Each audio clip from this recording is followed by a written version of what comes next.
had space for future growth and even a parking lot for trucks. The lawyer helped expand Pinky's design to welcome more customers, making it the go-to spot for a warm meal and good coffee.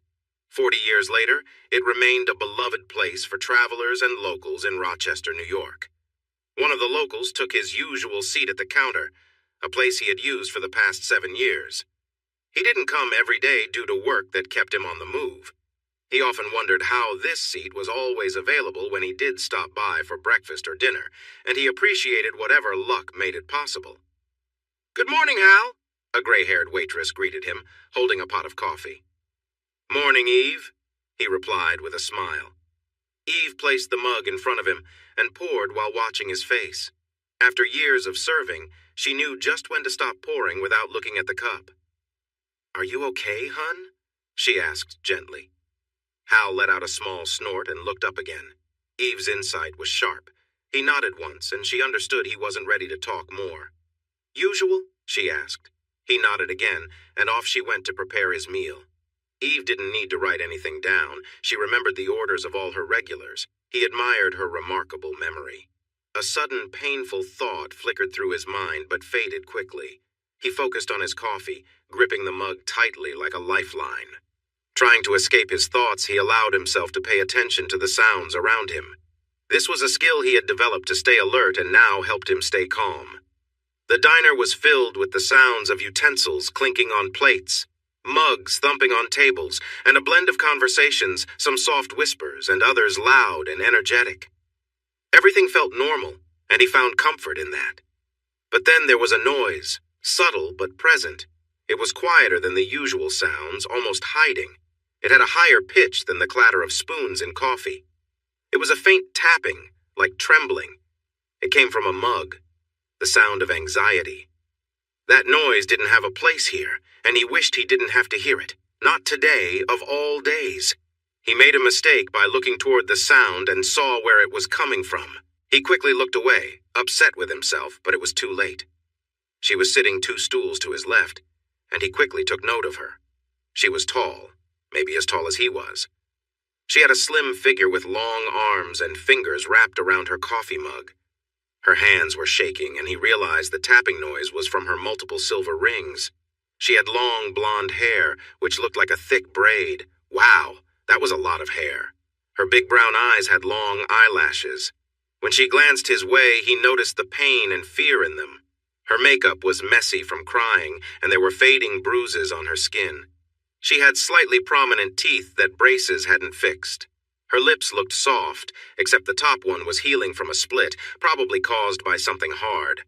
Her nose was a bit larger than usual, but it suited her big eyes and smile. While she wasn't what some might call traditionally beautiful, her face had a unique charm that was appealing in its own way.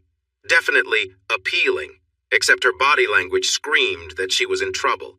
She seemed like she would attract trouble, and judging by the bruises, it looked like that had already happened.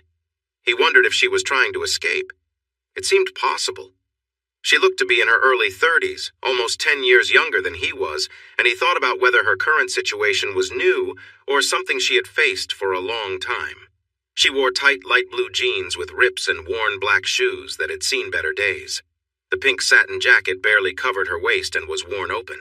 He noticed it didn't seem to fit properly. He heard a man behind him talking about her. He wasn't the only one noticing what was happening. The difference was he wasn't looking for trouble. Eve came over with his food, and he felt relieved for the distraction. He smiled at her, and she looked at him knowingly. He simply shook his head, thanked her, and began to eat. Eve walked over to the woman. "Are you sure you don't want anything to eat?" "No, thank you, just more coffee, please." His hand paused as her deep voice sent chills down his spine. He hadn't expected that. It sounded rougher than he would have thought, almost surprising given her appearance. Still, there was a note of fear in it that troubled him, so he tried to forget it and finished his breakfast. When he was done, Eve was there to take his plate and pour him more coffee. "Will I see you again tomorrow?" she asked. "No, not for a week or so." "Going for a long drive," Hal said. "Another work trip?" "They really wear you out," she replied, making him smile at how much she cared. "No, this is different. I'm driving west to LA. It's personal," he said, feeling a little awkward. You can't drive all that way. You'll fly from Buffalo, right?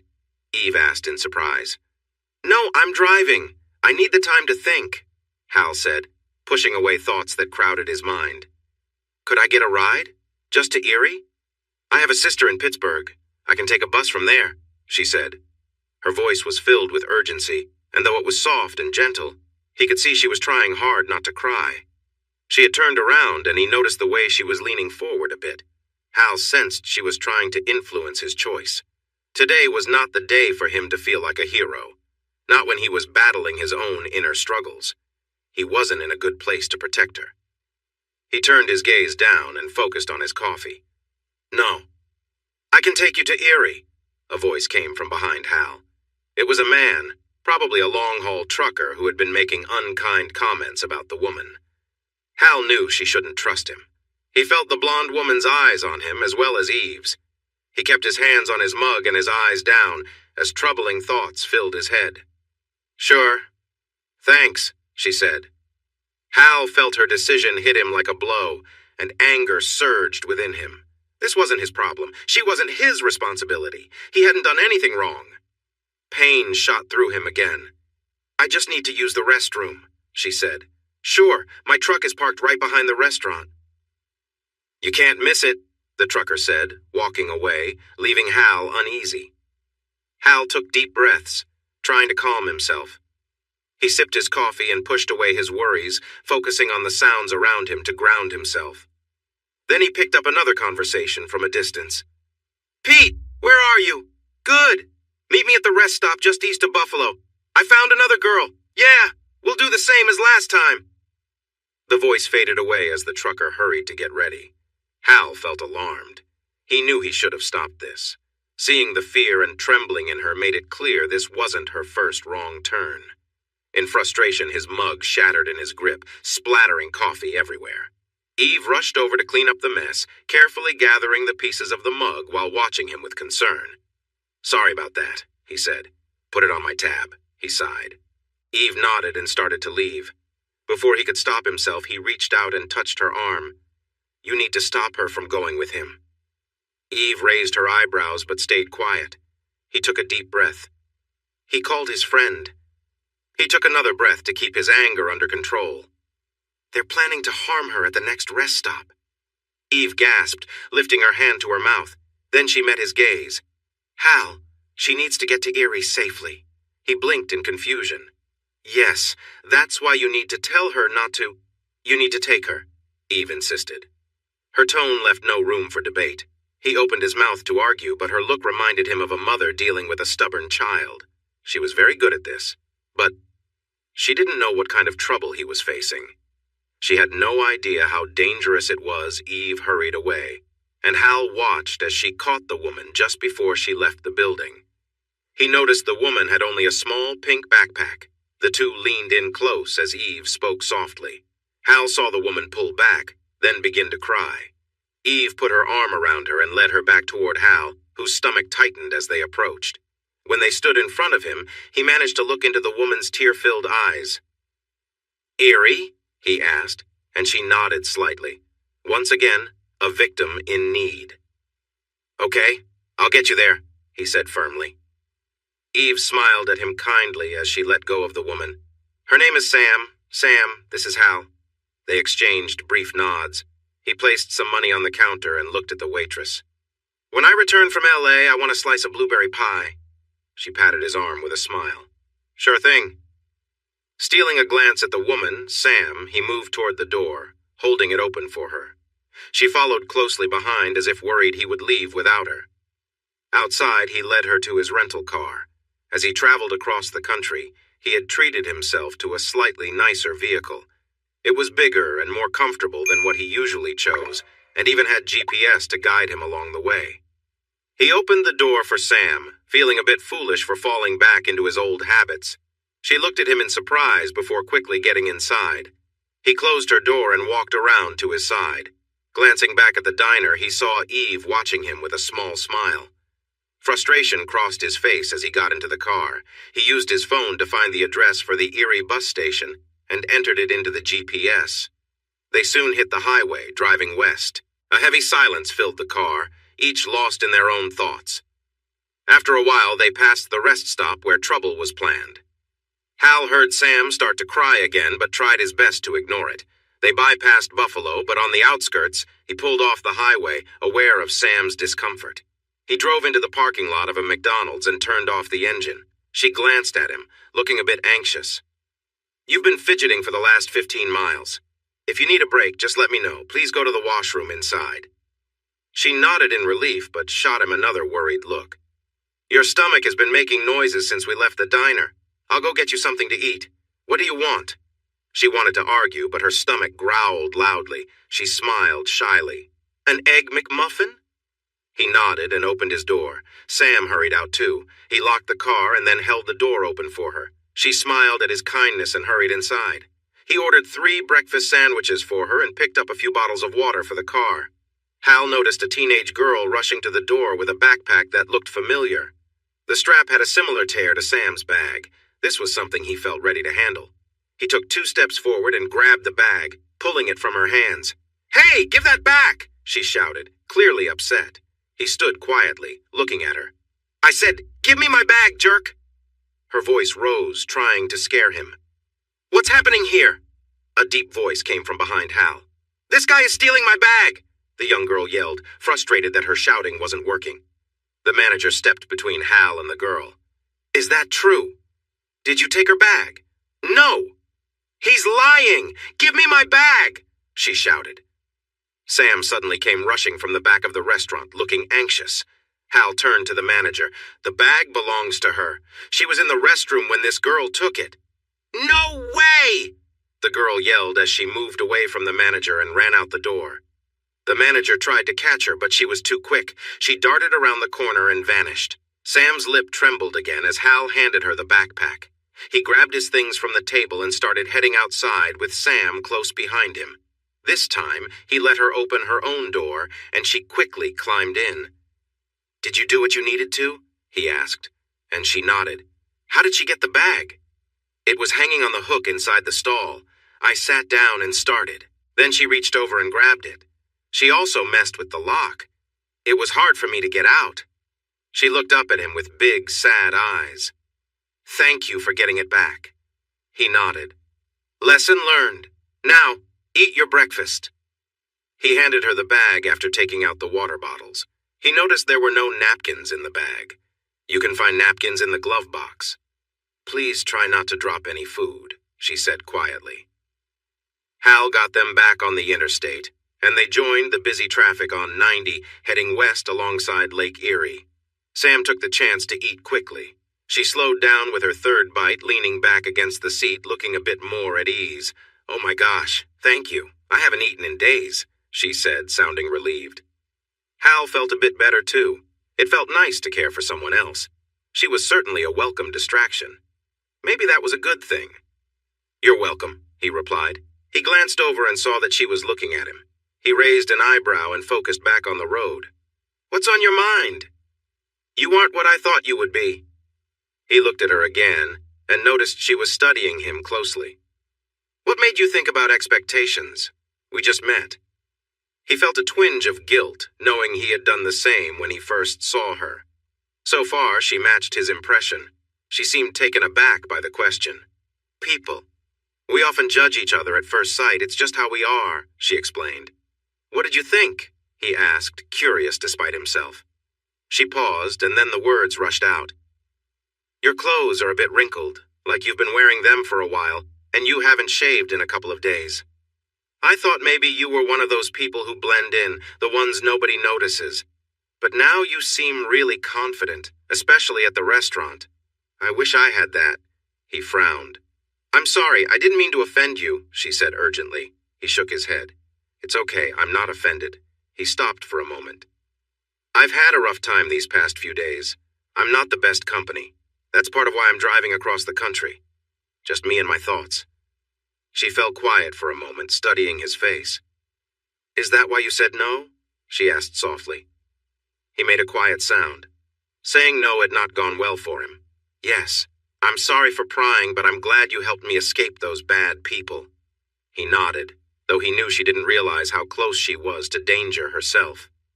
They traveled on in silence. The scenery was plain, as the interstate was built for speed, not beauty.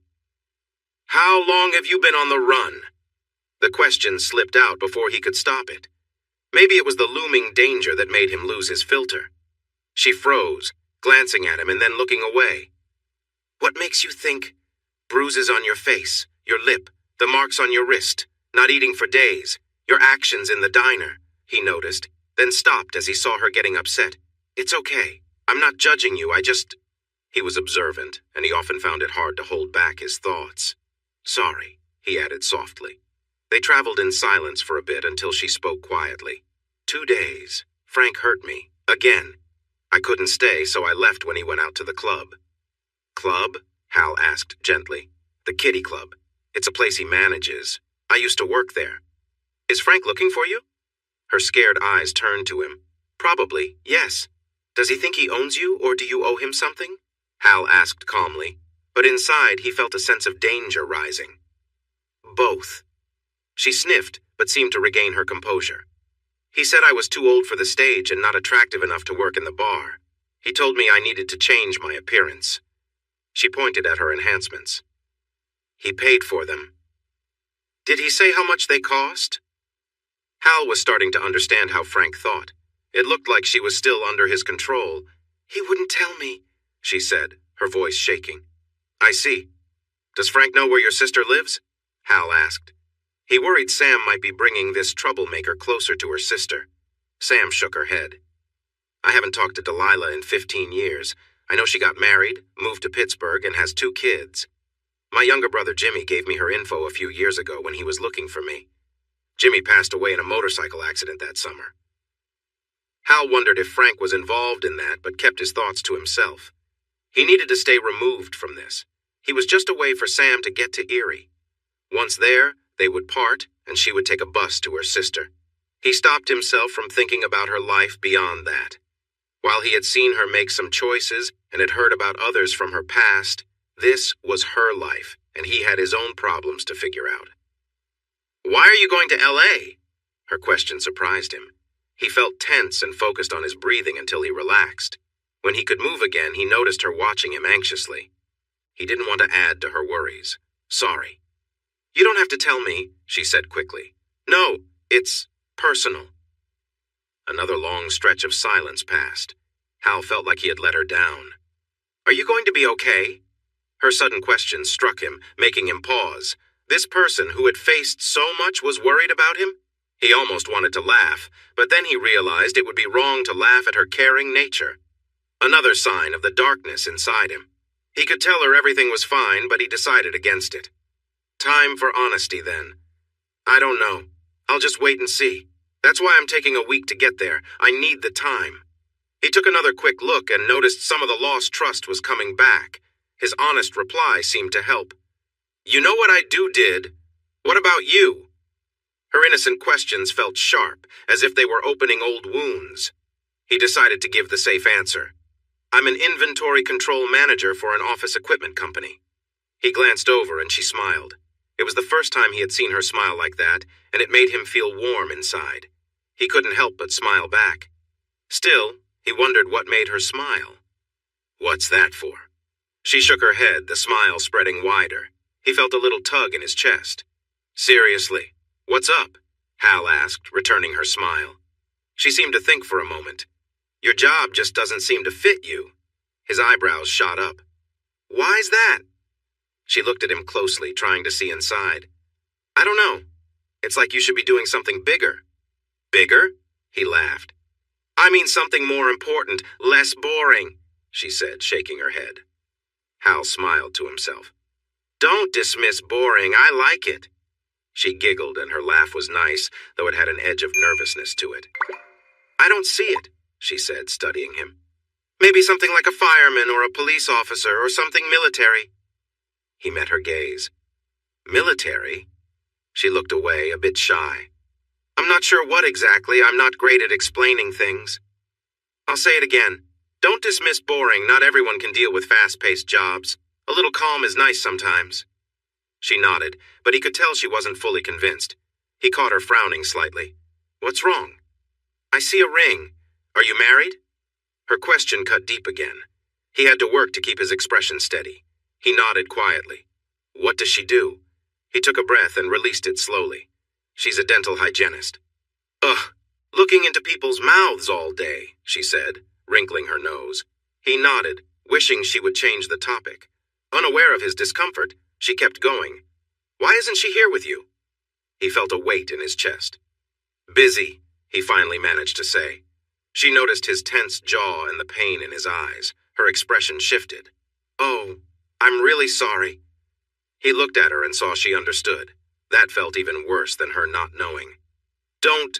I didn't mean to pry. Please don't. Hal fought to keep his breathing steady. He needed to get away from this woman before she realized the trouble she was in. He saw a road sign for Erie, Pennsylvania, and felt a spark of hope. Just 3 more miles, and he could exit the interstate. He would take her to the bus station, and then he could go on his own. That felt safer. As they got closer to the exit, he noticed the sadness on her face, and her fear came back. You don't have money for a bus ticket, do you? She looked at him with big, sad eyes. Sam's bottom lip quivered as she shook her head. Great. You should call your sister before you just show up at her place. Her fear grew, but she nodded. He left the interstate and followed the GPS through the city, heading north toward the lake. The Greyhound bus station was near the piers. Hal kept an eye on her and saw that she was getting more anxious as they neared the station. Finally, they arrived at the parking lot by the buses. He turned off the car and glanced at Sam. She was trying to hold it together, and he respected that. He got out, and after a moment, she followed him. I'll pay for your ticket, but you need to call your sister first, he said firmly as he locked the car. She looked at him and nodded. They walked together across the lot to the bus station and went inside, finding very few people around. There were no payphones, but they found a bench near the ticket booth and sat down. Do you have a cell? Another lost look. So, no. Okay, use mine. I'll check on the bus, he said, handing her his phone. She took a little red notebook from her bag and opened it to the page with her sister's number. Hal stood up and walked over to the ticket agent. Hi, one way to Pittsburgh, please? The man glanced at his screen. The bus to Pittsburgh will arrive in 30 minutes. It costs $36. Hal returned to Sam, who was on the phone. Hello? Delilah? It's me, Sam, Samantha, your sister. There was a long silence. Please don't say that. Another pause. I wanted to come see you. Today. Sam started to sniffle. Please don't be like that, Deli. I'm really not. Oh, no, please. Oh.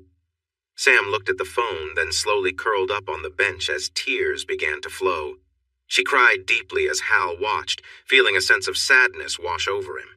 He realized there wouldn't be a happy reunion with her sister, a result of choices made long ago. He walked back to Sam, sat down next to her, gently took his phone back, and rubbed her back to help her feel calm. A memory flashed into his mind. Lisa, crying into her pillow. He sat on the edge of their bed, comforting her. He couldn't remember why he was crying, but he felt a wave of guilt that made him think it was his fault. He wasn't sure if he should believe that feeling. Now, he wondered if those tears had anything to do with what had happened. His mind was racing, thinking about every small gesture and word, searching for the truth in everything. Finally, a bus arrived at the station, announcing the 12:40 to Pittsburgh. They both remained still on the bench. As the bus drove away, Hal heard a soft sigh from the woman whose head had rested on his leg while he remembered the past. He looked down and realized he was gently running his fingers through her hair. She seemed more at ease now. What was he going to do next? He was meant to go to the West Coast. She didn't belong in that chaos. He didn't want her to get caught up in it. At the same time, he couldn't just send her away. It felt like she had faced enough hardships recently. He might be troubled, but he didn't want to be unkind. He had to keep moving west. He couldn't decide for her, but he was running out of options. He glanced down at her and noticed her eyes were closed. What? What are you going to do now?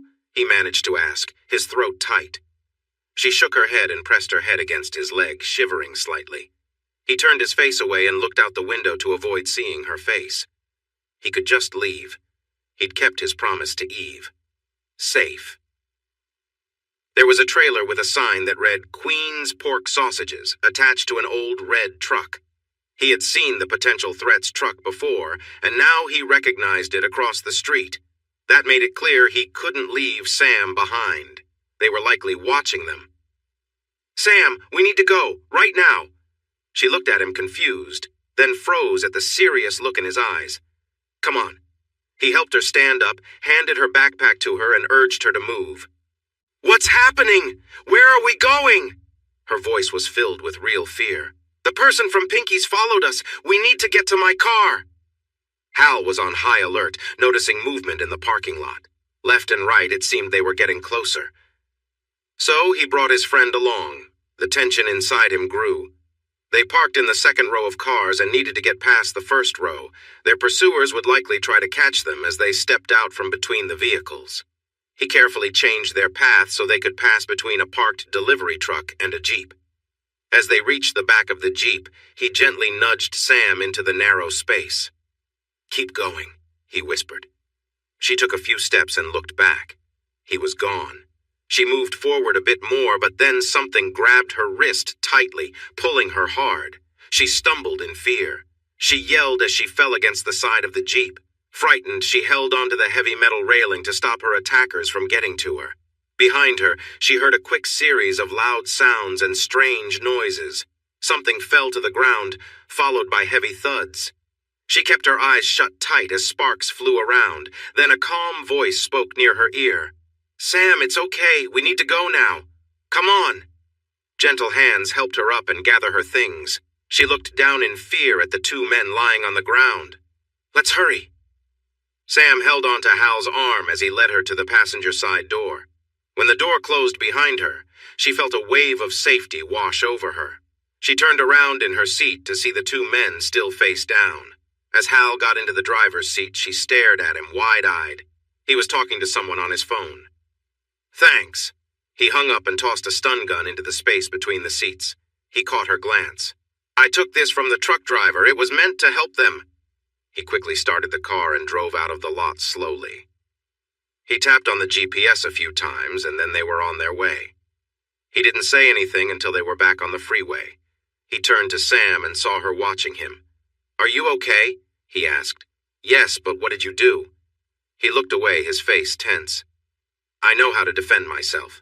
He then asked, "So, going to your sister's is off the table?" She looked like she might cry again, but she nodded.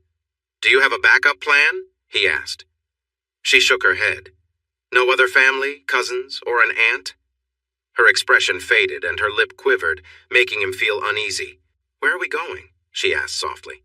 "I'm headed to LA, that's all I know. Do you have a place to go?" She shook her head. Her sad eyes locked onto his, filled with pain. He thought to himself how he didn't want her to come along to LA. It wouldn't be safe for her, and he needed time to figure things out on his own. She began to cry again. "Why are you crying now?" he asked, feeling a mix of frustration and concern. "I'm scared. I don't want to depend on you, but I have no home, no money, no family. My ex-boyfriend wants to hurt me, and those men tried to take me again." She was shaking. "I'm terrified, but I feel safe with you. But you don't want me here." Her tears turned into sobs, and Hal felt overwhelmed. He had kept his anger in check earlier, but her crying was making those feelings rise again. He needed to stop this. "You can stay with me until we figure something out," he said firmly. "Please don't cry." Her tears slowed as she looked at him with hope. He didn't want to see that, so he focused on the road ahead. The crying stopped, and they continued driving through the countryside. "Where are we headed tonight?" she asked softly. He nodded. "I got a room in a motel in Columbus, Ohio. I'll get another room when we arrive." Hal glanced over and noticed the worry on her face. "What's the matter?" "I don't want to be a bother." He sighed. "What do you mean?" "I only brought what I was wearing." She looked at him with wide eyes. "I'm not ready for a week-long trip." Hal looked at her again and took a deep breath to calm himself. Finally, he nodded. "All right, we can stop and get some things for you." Seeing her worried expression, he added, "I have a travel budget." Her eyes shone with unshed tears, but she held them back. "Thank you." He nodded back, and they resumed their quiet drive. It would take nearly 4 hours to reach Columbus, so they settled into the comfortable seats. After some time, Hal felt her gaze on him again. He glanced over carefully, but she just looked very curious. "What?" he asked, unsure if he wanted to know. "I didn't see it, but your fight with those two, it didn't sound like any fight I've ever heard. It was so quiet." He raised an eyebrow in surprise. "You've heard a lot of fights?" She nodded seriously. "Frank and his friends, the bouncers, they often get into fights. Sometimes people drink too much and cross lines. They take them outside and we can hear it in the dressing room. I think they do it to scare the girls." She looked down at her chipped nails, pain showing in her eyes. "Sometimes they do it just for fun. Take someone outside and rough them up. Sometimes it's one of us. Me." She shook herself, then met his gaze again. "Fights are always loud people screaming, begging, crying, swearing, and skin hitting skin. Always." She looked at him again. "But your fight was silent and it ended so quickly." "I don't like to fight." "Liar," the dark voice teased, but only Hal heard it. He took a deep breath. "Hit hard to stop the fight fast. Walk away." He felt the dark voice's cold scorn at his words. It was only satisfied when someone was defeated. "Inventory control manager," she murmured quietly. He stayed silent. It felt safer that way. Hal joined the busy traffic on the highway around western Columbus. They had made good time, even with a few stops for Sam.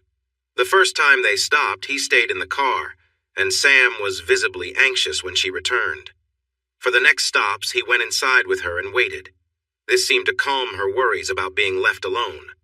At one stop, he called ahead to the next motel he had booked and got a room right next to his. After a while, Sam finally fell asleep, and he noticed how peaceful she looked. He saw his exit and left the highway to enter a neighborhood. He spotted the motel, but realized they had some errands to do first. First, though, they needed dinner. "Sam, it's time to wake up."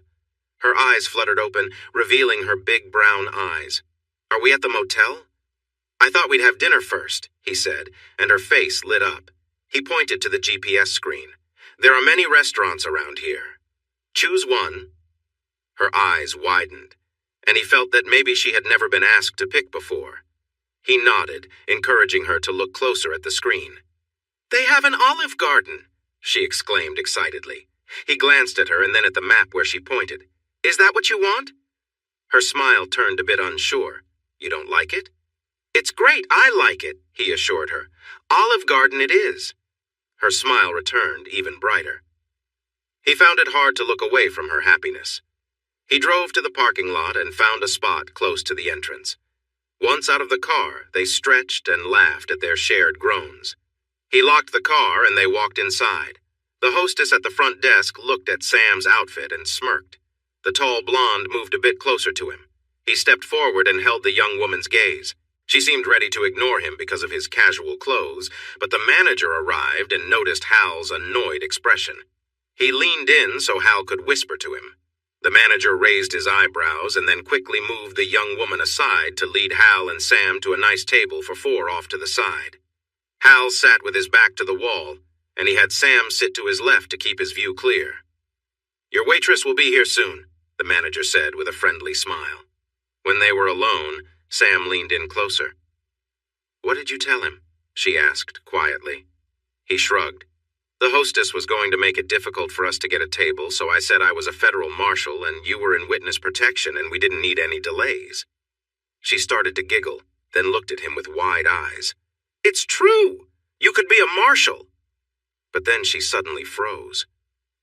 "Are you a marshal?" she whispered in surprise. He grinned and shook his head. They looked at the menu and placed their orders as the busy waitress came over. When the food arrived, Hal thought it was okay, but he found more joy in watching Sam enjoy her meal. When she finally settled back and rested her hands on her small belly, she looked relaxed. "Feeling full?" he asked, and she nodded with a sleepy smile. "Don't fall asleep. We need to do some shopping," he urged. She pouted but then noticed two men coming toward them. A look of fear crossed her face, and she squeezed Hal's hand, making him look to see what worried her. "Wow! I can't believe it's you! Rapunzel, what a surprise to see you here!" A heavy man shouted as he got closer. The thin man beside him kept his gaze on Hal. The loud one looked around. "Where's Frank?" Hal glanced at Sam, but she was frozen, so he answered for her. "She's not with Frank anymore." The man's sharp eyes shifted to Hal. "That can't be right. Mr. Capello doesn't let anyone go, especially not Goldilocks here. Who are you?" "I'm her friend. And you?" The heavy man grunted. "I run the Kitty Club just south of 70. I've known Rapunzel since her stage days when she used to perform." "I don't think she wants to remember those times," Hal said firmly, cutting off the man whose smile faded. The man sized up Hal, and his smirk returned. "You don't seem very friendly." Hal suppressed a laugh. The man had no clue. "You could say that. Enjoy your evening." The heavy man nodded to himself and then to his partner before fixing his gaze on Sam. "See you later, Goldilocks." Once they were alone, the waitress rushed over and Hal paid the bill. He noticed Sam was trembling after their encounter. He needed to distract her or risk her getting upset again. "Come on, let's go shopping." She stood and he wrapped his arm around her back for support. She looked at him in surprise but held on to his hand until they reached the door. He guided her to his car, then drove to the supercenter and parked. "We can find the essentials here, everything you need," he said as he got out. She nodded and hurried to keep up with him, linking her arm with his. She glanced back one more time. Once inside, Hal took a shopping cart and led her to the women's clothing section, steering her past a rack of discount-to-shirts where she paused. "Please see this as a chance to refresh your wardrobe. You don't have to stick to the shirts. Don't worry about the prices. If it looks nice and fits, we'll buy it," he said. She looked up at him with wide eyes. "We need enough outfits for a week." She started to pick things out cautiously. Each time she found a blouse she liked, she would turn to Hal for approval. He would nod. He only shook his head once, deciding a particular choice didn't suit her. She took the clothes to the fitting room while he stood by their cart, watching over their things. When she came back with just 3 blouses, he raised an eyebrow. "The others didn't fit," she said, noticing a frown from a nearby sales clerk. "Let's find some more," he replied. Sam grinned as the 3 blouses went into the cart. While she was looking, he found a few items for himself in the men's section across the aisle. He picked out a pack of black shirts, a pack of comfortable underwear, and a pair of gray running pants. All of it went into the cart. For the next hour, Sam tried on clothes until they had enough outfits for at least 8 days. Along with the blouses, she found 3 dresses that she seemed especially excited about. He made her choose jeans that were more whole, but she insisted on getting 3 pairs of yoga pants, which were a bit more fitting. As she modeled many of the outfits for him, he realized how great she looked. His first impression of her didn't show how long and fit her legs were or how nice her figure was overall. He noticed these things and found himself thinking about someone else, which put him in a slight bad mood. To lift his spirits, he led her to the undergarment section. He looked her in the eyes. "Just get things that fit and feel good." "The bras I need can be really expensive," she started, but stopped when he frowned. He held up a hand and rubbed his face. "I'm sorry. I didn't mean to act like that. I just have a lot on my mind. Don't worry about the cost. If it fits well, it's worth it." Surprised, she smiled and walked off happily to look. He wondered where those words had come from. He wasn't usually charming like that. She returned with an armful of bras and underwear, and they went into the cart. She noticed he seemed a bit distracted but didn't ask. As they passed the shoe section, he stopped. "You need some sandals for the dresses and definitely new running shoes." Her face lit up, and she quickly searched for sandals. He noticed a nice pair of women's running shoes, white with pink details. They were a bit costly, but they looked comfortable compared to her worn-out shoes. He also grabbed a pack of ankle socks. The shoes and socks went into his cart. When he found her sitting on a bench looking at her feet with a sad expression, he asked, "What's wrong?" "I can't wear sandals looking like this," she replied, her voice shaky. He pulled out his phone and found a nail salon nearby. "Let's finish up. You can get your nails done at a place in the next shopping area." Her eyes widened as she looked at him in surprise. "Why are you being so nice to me?" Hal thought for a moment. Helping Sam was making him feel good too. "You don't know exactly. It's good for me too." She put on her worn-out shoes and stood up. She grabbed 2 pairs of sandals and smiled at him. "Thank you." He nodded and they continued walking. They stopped in front of the luggage aisle and she looked at him with confusion. "Did you think I would make you carry your clothes in plastic bags?" You need a suitcase. Choose one. A medium-sized hard shell is good. Looking around, her eyes landed on a bright pink suitcase nearby. She walked over and touched it gently.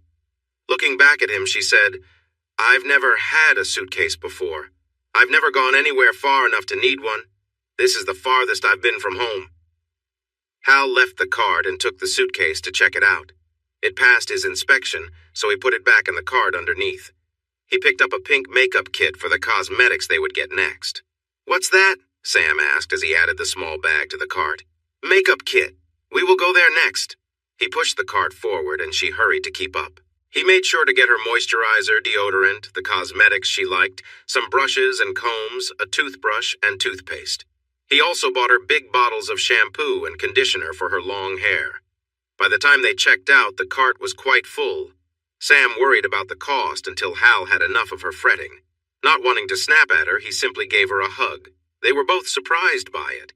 He found it amusing that she was actually a little taller than his 5'9".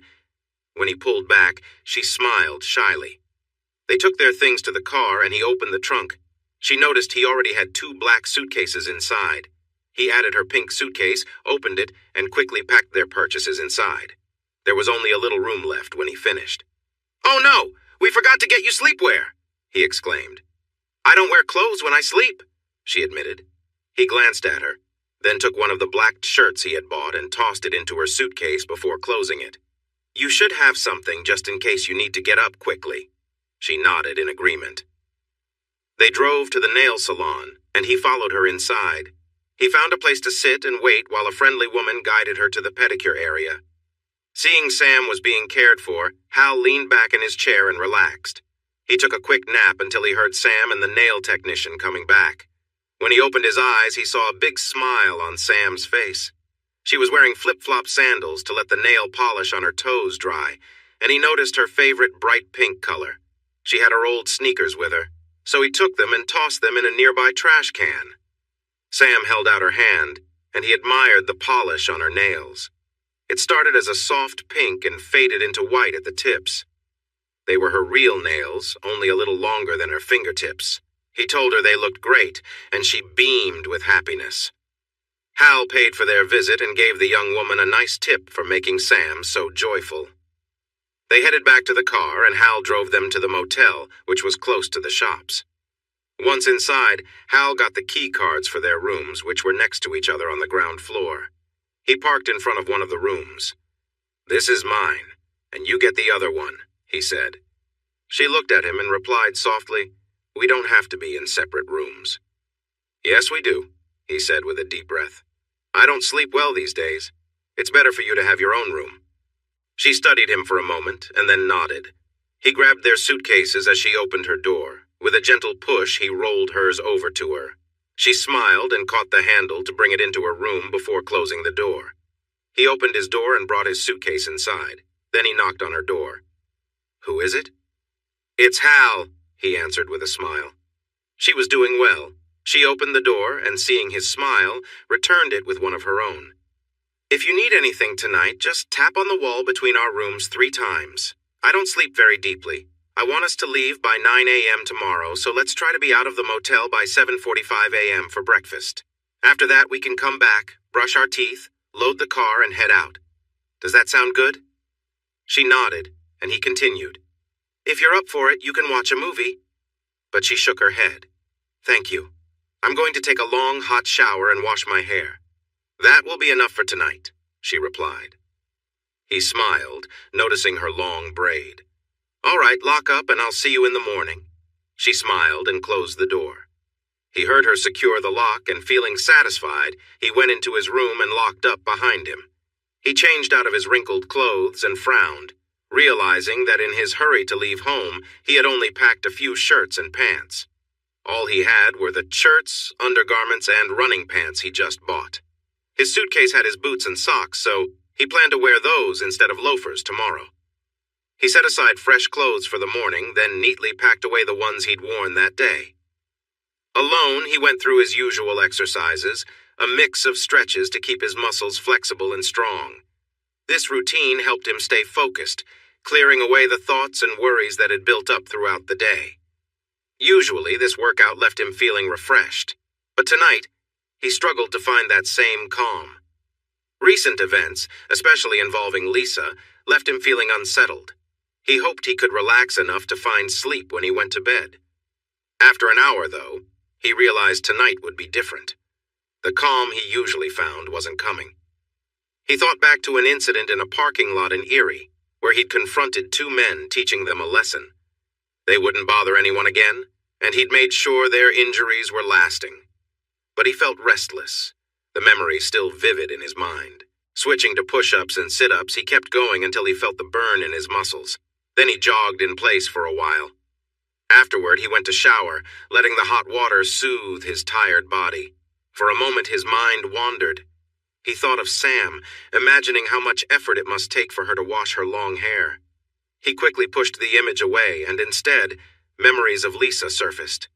Lisa had always been bold and unpredictable, pushing limits and bringing chaos. He remembered times with her, times that left him both thrilled and uneasy. As he finished his shower, he reminded himself that those memories were in the past. The present was what mattered, and he knew he had to keep his focus there. She was gasping and struggling, her breaths short and shaky. Hal was jolted back to himself, realizing she was barely holding on. He quickly loosened his grip, allowing her to catch her breath. Gently, he helped her sit on the bench in the shower. "You always hesitate," she muttered, disappointment in her eyes. The memory left Hal feeling unsettled, so he pushed it away, focusing instead on the simple act of washing up, even if the mental weight remained. The sound of a keycard beep jolted Hal to alertness. His instincts took over, and he silently slipped off the bed, knife in hand, blending into the shadows in his dark clothes. He positioned himself against the wall near the door, ready for what was coming. The door burst open, and Hal felt time slow. The man who entered first stumbled, caught off guard by a carefully placed bedspread on the floor, and fell forward, his weapon discharging accidentally. Hal didn't waste a moment as the man lay still. As another intruder stepped through, Hal struck quickly, knocking him back and pushing him out the door. He then moved swiftly to Sam's room, where another man stood, startled. The man raised his weapon, but Hal was faster, closing the distance with a determined drive. After a quick struggle, Hal disarmed him and managed to neutralize him, staying focused and efficient as he moved forward. In the silence that followed, Hal crouched down, listening carefully. He heard the faint sound of a car speeding away, but no other threats remained. He could hear scared sounds coming from the bed. "Sam!" Hal called out, pushing the fear away. He left the knife on the floor and moved carefully to the bed. "Hal?" she said softly from under the sheets.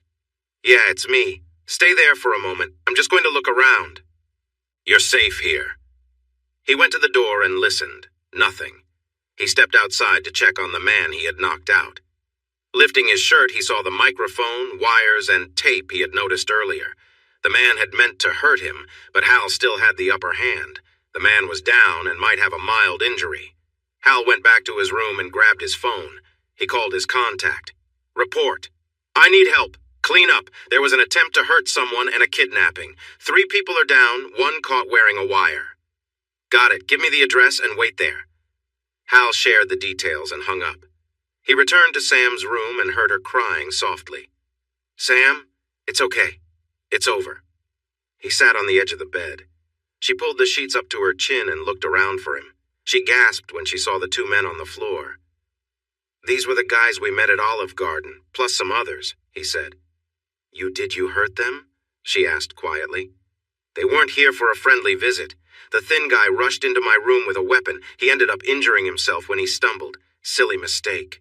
He pointed to the others. "These 2 were here for you. Someone got away." He noticed Sam still hiding behind the blanket. Suddenly, red and blue lights filled the doorway as the local police arrived. "Are you wearing the shirt I gave you?" he asked. She shook her head. He sighed and took off his shirt to give to her. "Put this on. The police are here and they might not be friendly, but don't worry. I made a call." He glanced at the door as she struggled to put the shirt on. "Police! Come out with your hands up!" He sighed. "Here we go?" Sam stared in shock at Hal's back. His skin was marked with past pain. She watched him stand and walk through the door lit up by the flashing lights. Now it was her turn. She felt thankful for his long shirt covering her. She tried to copy his calm movements, but she was too scared. She stepped into the lights. Hal caught up on sleep in the police holding area. There wasn't much else he could do. Demon? He opened his eyes and looked towards the entrance of the cell. Demon. Whatever. You're getting out, the officer said. Hal stood and walked over to the door, and the officer let him out. He followed the man into a large room filled with desks and a few police officers working the night shift. He realized he was just in his black shorts, and that was it. The room fell silent as everyone looked at him. At first, he felt troubled by how much people noticed the scars and burns on his skin, signs of the pain he had endured. Now, he simply ignored their curious gazes. Sam was seated with her back to him at a nearby desk, talking to a detective. She seemed to be all right for the moment. They had given her a blanket to keep warm. Not too far behind, Sam was his supervisor. Carl Gunderman was a man in his 60s but looked younger, maybe in his 40s. He was short and slim, with a thick black beard and a buzz cut. His voice sounded deep and rich over the phone, but in person he never smiled. Today was no different. He moved closer to Hal, scanning for any new injuries. "I'm fine. It was a close call but no injuries," Hal said quietly. "Why did you do that?" Carl asked. Hal let out a soft laugh as he remembered how Eve had pushed him to take care of Sam. "I had no choice." Carl raised his eyebrows and glanced at Sam, who was unaware of their conversation. Hal nodded slightly. "Why are you off the program?" Carl asked. Hal felt a brief jolt as he thought of Lisa, and Carl frowned. They had been working together for so long that they understood each other without needing to talk. Carl sensed that Lisa was unpredictable for Hal. "I need some time, just a week," Hal said, meeting Carl's gaze. Carl finally nodded. "Can you manage without her, the troublemaker?" Carl asked, motioning towards Sam, who he had already assessed. Hal looked at Sam from behind, wondering if she felt uneasy around him after seeing what he could do. She must have sensed his stare or noticed the quietness in the room, because she turned and saw him standing there looking worn. Sam jumped to her feet, rushing over and wrapping her arms around him. She buried her face against his neck, trembling slightly. He instinctively returned the hug. Hal exchanged a surprised glance with Carl, then shook his head to respond to the earlier question. Carl frowned, his expression showing resignation. He held up a finger and silently mouthed, "1 week." Hal nodded, and his supervisor walked away without another word.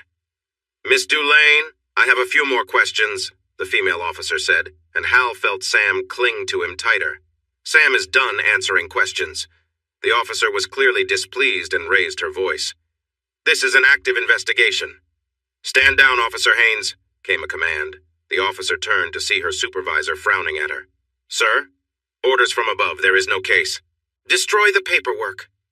The officer looked at Hal, then nodded at her commander. "Yes, sir." She returned to her desk. "Thank you," Hal said. "Don't thank me. It wasn't my choice." He handed over a large manila envelope containing Hal's wallet, keys, and room key cards. Carl had done a great job again. Even his knife was in an evidence bag. "The guys who came in had key cards. Did you talk to the night clerk?" Hal asked. "He's gone, just like the driver. Even if we find them, there's nothing we can charge them with," the man said, looking unhappy. He glanced at Hal. "You messed up a big operation we had planned for a year, but Officer Romano wanted me to thank you for not hurting him." He frowned again. Hal just nodded. "We need to go back to the motel to get our things. Can we get a ride?" Hal asked. The commander nodded. "It's all set. You'll meet the driver at the entrance." He walked away, clearly unhappy about everything. "Let's go," Hal told Sam, who stepped back and looked confused. "We just get to leave? I don't understand. People died." She seemed lost. He couldn't explain it well. Maybe she didn't want to stay with him now. "Yes, we can leave. There are no charges. It'll probably just be called a failed robbery with the attacker's deaths as self-defense on my part. I'll understand if you want to leave me." "No!" Sam grabbed his arm. "Don't leave me behind," she whispered. "I don't want to be alone." He blinked at her, then nodded. "Okay, let's go back to the motel." They went down the stairs to the ground floor, where a man watched them with a smile. "Mr. Demon?" "Demon," he corrected. "Sorry about that. I'm here to drive you back to your motel." The man seemed a little distracted by Sam. "Let's go," Hal said, trying to get the man focused. They followed him to a minivan and sat in the middle bench seat as the driver got into place. The drive back didn't take long. Sam held Hal's arm tightly, still shaking. When the driver dropped them off at their rooms, the sun was just starting to come up. Police tape was still around the area by their doors, and 2 police cars were parked outside. Hal approached the nearest police car, and the officer inside frowned at him. "We're going inside to get our bags. Then we're leaving. Are you staying until we go?" he asked. The officer pointed to the other car. "He's guarding the site. I'm here to make sure you leave," the officer answered sharply. Hal nodded and walked over to the police tape. He carefully moved it aside and opened the doors to their rooms. Both doors were broken. He noticed a bullet hole in Sam's window, but was relieved to see the bullet had stopped near the ceiling. It could have easily gone to one of the rooms in the building across the parking lot. "Get dressed, grab your suitcase, and pack your things. Then meet me by the car. We're leaving early today, and we'll have breakfast in Springfield," he said. She nodded and walked to the open door. "I can't," she said, her voice trembling as she looked inside. Hal sighed and took her inside. He asked her to pick out some clothes and get ready. He packed the rest of her clothes into the suitcase. He carefully stepped over a big stain on the carpet and gathered her items from the bathroom into her makeup kit. He brought that back out and added it to the suitcase. He opened a plastic bag for her dirty clothes and included that before closing the suitcase. He looked at Sam and noticed how she had changed. She wore his black t-shirt under a soft, light gray sweater with a deep V neckline. She also had on dark gray yoga pants and new sneakers with ankle socks, waiting for him to say something. "Wow, you look really nice," he said. Her smile brightened up her face but turned shy after that. He nodded for her to take her suitcase as he left the room, with her following closely. He stepped into his unit and sighed. They had not cleaned the mess on the carpet and walls. He looked at her. "You should wait here. The room is not very nice." She nodded, and he went back inside. He carefully stepped around the mess to get to his bathroom, took a quick shower, dried off, shaved, and used deodorant before packing his things. Finally, he cleaned his knife, promising himself to do a more thorough job that night. He returned to the hall, stepping around the mess. He heard a sound and looked up to see Sam looking towards the door. He realized he was still in his underwear. Quickly, he put on some briefs, running pants, and his last black shirt. He unlocked the larger suitcase and pulled out socks and his boots. He sealed up the luggage, locked it, and carried it to the door. "Let's go," he said, and they stepped outside. Hal loaded their suitcases into the trunk and held her door open as she got in. She sat down and tucked her legs inside while he closed the door and walked around to his side. When he started the car, a police cruiser behind him backed up to clear the way. Hal pulled out of the spot and drove through the neighborhood to the interstate. The police car followed them to the next exit where it turned off. Hal glanced at Sam, who leaned back in her seat with her head turned towards him. "Tough night, huh?" he said kindly. She gave him a weak smile. "Actually, I had a nice shower and my hair feels cleaner than it's been in months. The bed was soft and I was sleeping well until those men came into my room. I was really scared." Her smile turned into a frown. "I thought they had harmed you and were going to take me back." He nodded, understanding the fear she felt. "But that's not what happened," he said softly. "No. I hid under the blanket and jumped every time there was a loud noise. I was so scared." She looked at him with wide eyes. "Then it was over, and you were calmly talking to me like nothing had happened. You seemed fine, and they were gone." He shook his head. This was important to him. One man lived. She just stared at him as they drove through the countryside. She didn't know this man well, yet he had protected her from danger. He had brought her along on a trip he didn't want to share and had taken care of her needs. Now, he had even fought for her. She wasn't sure how to feel. He didn't seem to expect anything in return, but she felt thankful nonetheless. "Thank you for saving me," she said, tears welling in her eyes, but she held them back because he didn't need to see them. He glanced at her and nodded. The miles to Springfield passed quickly, and he pulled off the highway for breakfast. They enjoyed their meal in quiet companionship before getting back on the road.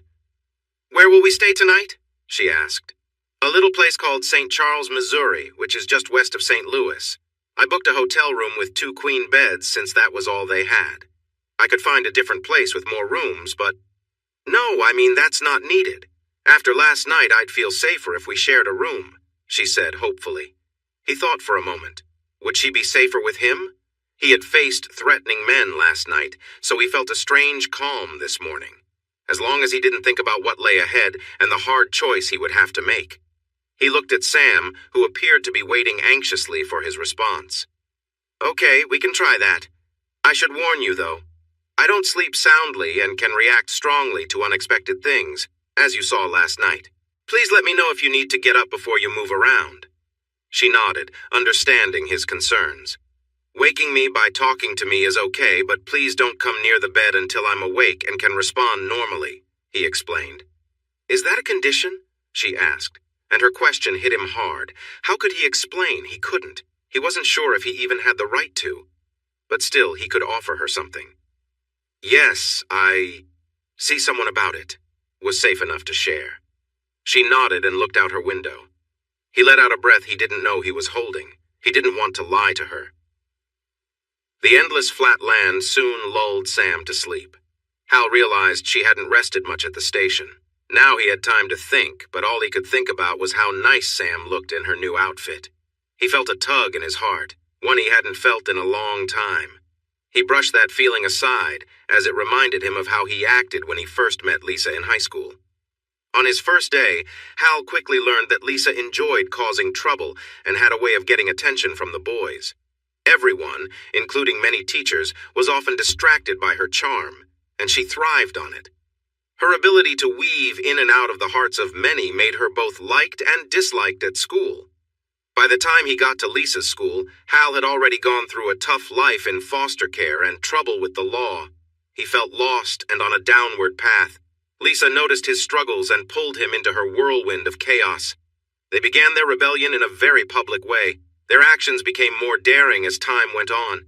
Lisa would pretend to be with a popular athlete, and Hal would fiercely confront him, thinking he was protecting her. He didn't see that he was playing right into her hands. As she encouraged him, the conflicts kept escalating. By the end of their first month together, they were on the run, having taken a school bus, leaving their driver hurt at the school. During their trial, a judge with military ties gave Hal a choice: spend years locked away or join a special program to help him manage his energy. He chose the program, hoping for a better future. Lisa, meanwhile, received different help. She learned how to navigate the system and came out with her diploma and a scholarship for dental hygiene training. 10 years later, Hal was one of the program's shining successes. He was ready for the next step. He returned to regular life with a management job in a small company in northern New York. Even though he still had duties and was sent on various missions, he always returned home, healed and ready to contribute to society once more. His success in the program continued. Soon he no longer returned from missions hurt. Those lessons were behind him. Then came the day he noticed her. Lisa was having lunch at an outdoor cafe, and a young man at the next table was trying hard to get her attention. She seemed to enjoy playing with him, and Hal felt drawn to her as well. He walked right up to her table and sat down across from her. The young man tried to object, but Hal firmly held his finger and calmly asked if he could manage without it. Hal and Lisa spent the rest of the day lost in each other's presence. He suddenly came back to reality, remembering Lisa and the effect she always had on him. He realized now their relationship wasn't healthy. His supervisor had mentioned this several times. Hal's good performance in his missions allowed him to stay with her. He knew that any slip in his work would lead to serious consequences. As he focused on the road again, he saw signs for Terre Haute. They would stop for lunch, and he was letting Sam choose the place this time. As he pulled off the ramp, he called to her. "Sam, we're stopping for lunch." "What? Lunch?" she asked, blinking sleep from her eyes. "Where are we?" "Terre Haute, Indiana. I'm just going to drive up the street to see what options we have." They went a few blocks when Sam made a little sound, showing something had caught her eye. It was an Applebee's, so he turned into the parking lot. She looked at him. "Are you okay with this?" He smiled and nodded. "It's fine." They got out, and he quickly checked the area before locking up the car while Sam waited for him. He walked to her side, and she took his arm as they headed to the front door. He wondered when they had started this touching, but then realized it had begun back at the police station. He considered pulling away, but he didn't really mind. Sam seemed happy too. They went inside, and Sam smiled widely when the friendly hostess greeted her and led them to a table. It was such a contrast from the treatment she had received the night before. Hal took a seat and watched the door, surprised when Sam sat next to him. She had done the same the night before. She eagerly looked over the menu while Hal decided on a small salad. Honestly, he wasn't very hungry. The waitress was also warm with Sam, her cheeks rosy from all the smiling. "Thank you so much for these new clothes. They make such a difference," Sam exclaimed when they were alone again. "They're just clothes. You're still you. If it takes a new outfit for them to treat you well, that shows more about them than you," he said with a small shrug. She leaned against him, squeezing his arm gently. That felt nice, but Hal was uneasy about feeling this way. "Sam, I need you to stop." She leaned back and looked at him. "I'm so sorry. I didn't mean to make you think I was after anything." She began to move away from the bench, but he took her hand. "No, that's not what I meant. You've been very kind, and I know you've been through a lot. It makes sense that you might feel thankful." He paused to take some deep breaths because he didn't want to discuss his wife, but it was necessary. He noticed the sad look on her face, so he placed his other hand over hers and looked into her eyes. "I'm married, and have been for years. That's really important to me, but recent events have shown me something very hard to face." He winced as a wave of emotion hit him. He took a deep breath and started again. "I'm not great at understanding my wife. She's much better at reading me. I think she has been hiding things from me our entire marriage, probably since we met in school. I'm not sure if she really loves me or if she ever did. I noticed some patterns a few days ago. I need to figure this out before I can move forward." He sighed. "I can be completely unaware of feelings. That's one thing I appreciate about you. I can read your emotions easily. It's such a relief." Sam looked like she might cry again, but there was a small smile on her face. "I'm sorry about your wife. I have to say, I've heard many men say their wives don't understand them, that their marriage was a mistake, and that they were looking for something more. This is the first time I've heard the opposite. It's refreshing," she said softly. He raised an eyebrow in surprise, and she smiled shyly. "I like you too, but I won't rush you into anything until you're ready." She tilted her head down and peeked at him from under her bangs. "Is it okay if I keep holding your arm and hand? It helps me feel calm," she said quickly. He looked at her nervous face and nodded. She was so much easier to read than Lisa. The waitress arrived and took their orders. When she left, Sam looked at Hal in surprise. "Only a salad?" he chuckled. "These aren't exactly the healthiest salads. If I added dressing, it might have as many calories as your chicken tenders and fries." She looked concerned. "Am I overeating?" "No, that's not what I meant. Eat what you want. You seem to take care of yourself very well," Hal said awkwardly. The shy smile returned to her lips as her eyes fell to his hand on hers. She noticed a scar on the back of his hand. Her brow furrowed as she turned his hand over to see another scar on his palm. Something must have hurt his hand. She remembered seeing his back was marked with many scars, too. "How did you get all these scars?" she asked. He shook his head. "I can't share that. It's best not to ask." She nodded but seemed a bit uneasy. "I think of them as lessons. I don't get them anymore." "You work as an inventory control manager?" she asked. He nodded. "That's my job. We won't talk about other things." She nodded again, then smiled. "What kind of movies do you like?" He looked at her carefully. "You might laugh." Now she grinned, happy to hear more. "I promise I won't. What is it? Musicals?" He gave her a puzzled look. "Musicals? No." He glanced around. They were still alone. "I like animation. Anything animated?" Sam was surprised. This was not what she expected. "What was the last one you saw?" He smiled at the memory. "Spider-Man, Into the Spider-Verse. It's a truly wonderful film." "So you like superhero movies?" she guessed. "No, not really. Before that one, I watched My Neighbor Totoro." He noticed her confused look and added, "It's a Japanese animated film about a family moving to the countryside and meeting friendly spirits. It's a sweet story." She smiled at him. "You are full of surprises." He looked at her with caution. "That's good?" "Very good," she insisted. Their food arrived, and seeing Sam's joy made Hal feel pleased. He realized that she often made him feel this way, much more than Lisa ever did. His wife only seemed happy when he felt uneasy around her. He ate his salad while thinking about it. When they finished, he paid and asked the waitress where the closest Walmart was. She suggested a mall just south of the highway. They got there quickly, and once inside, Hal found a store to buy more black T-shirts and running pants.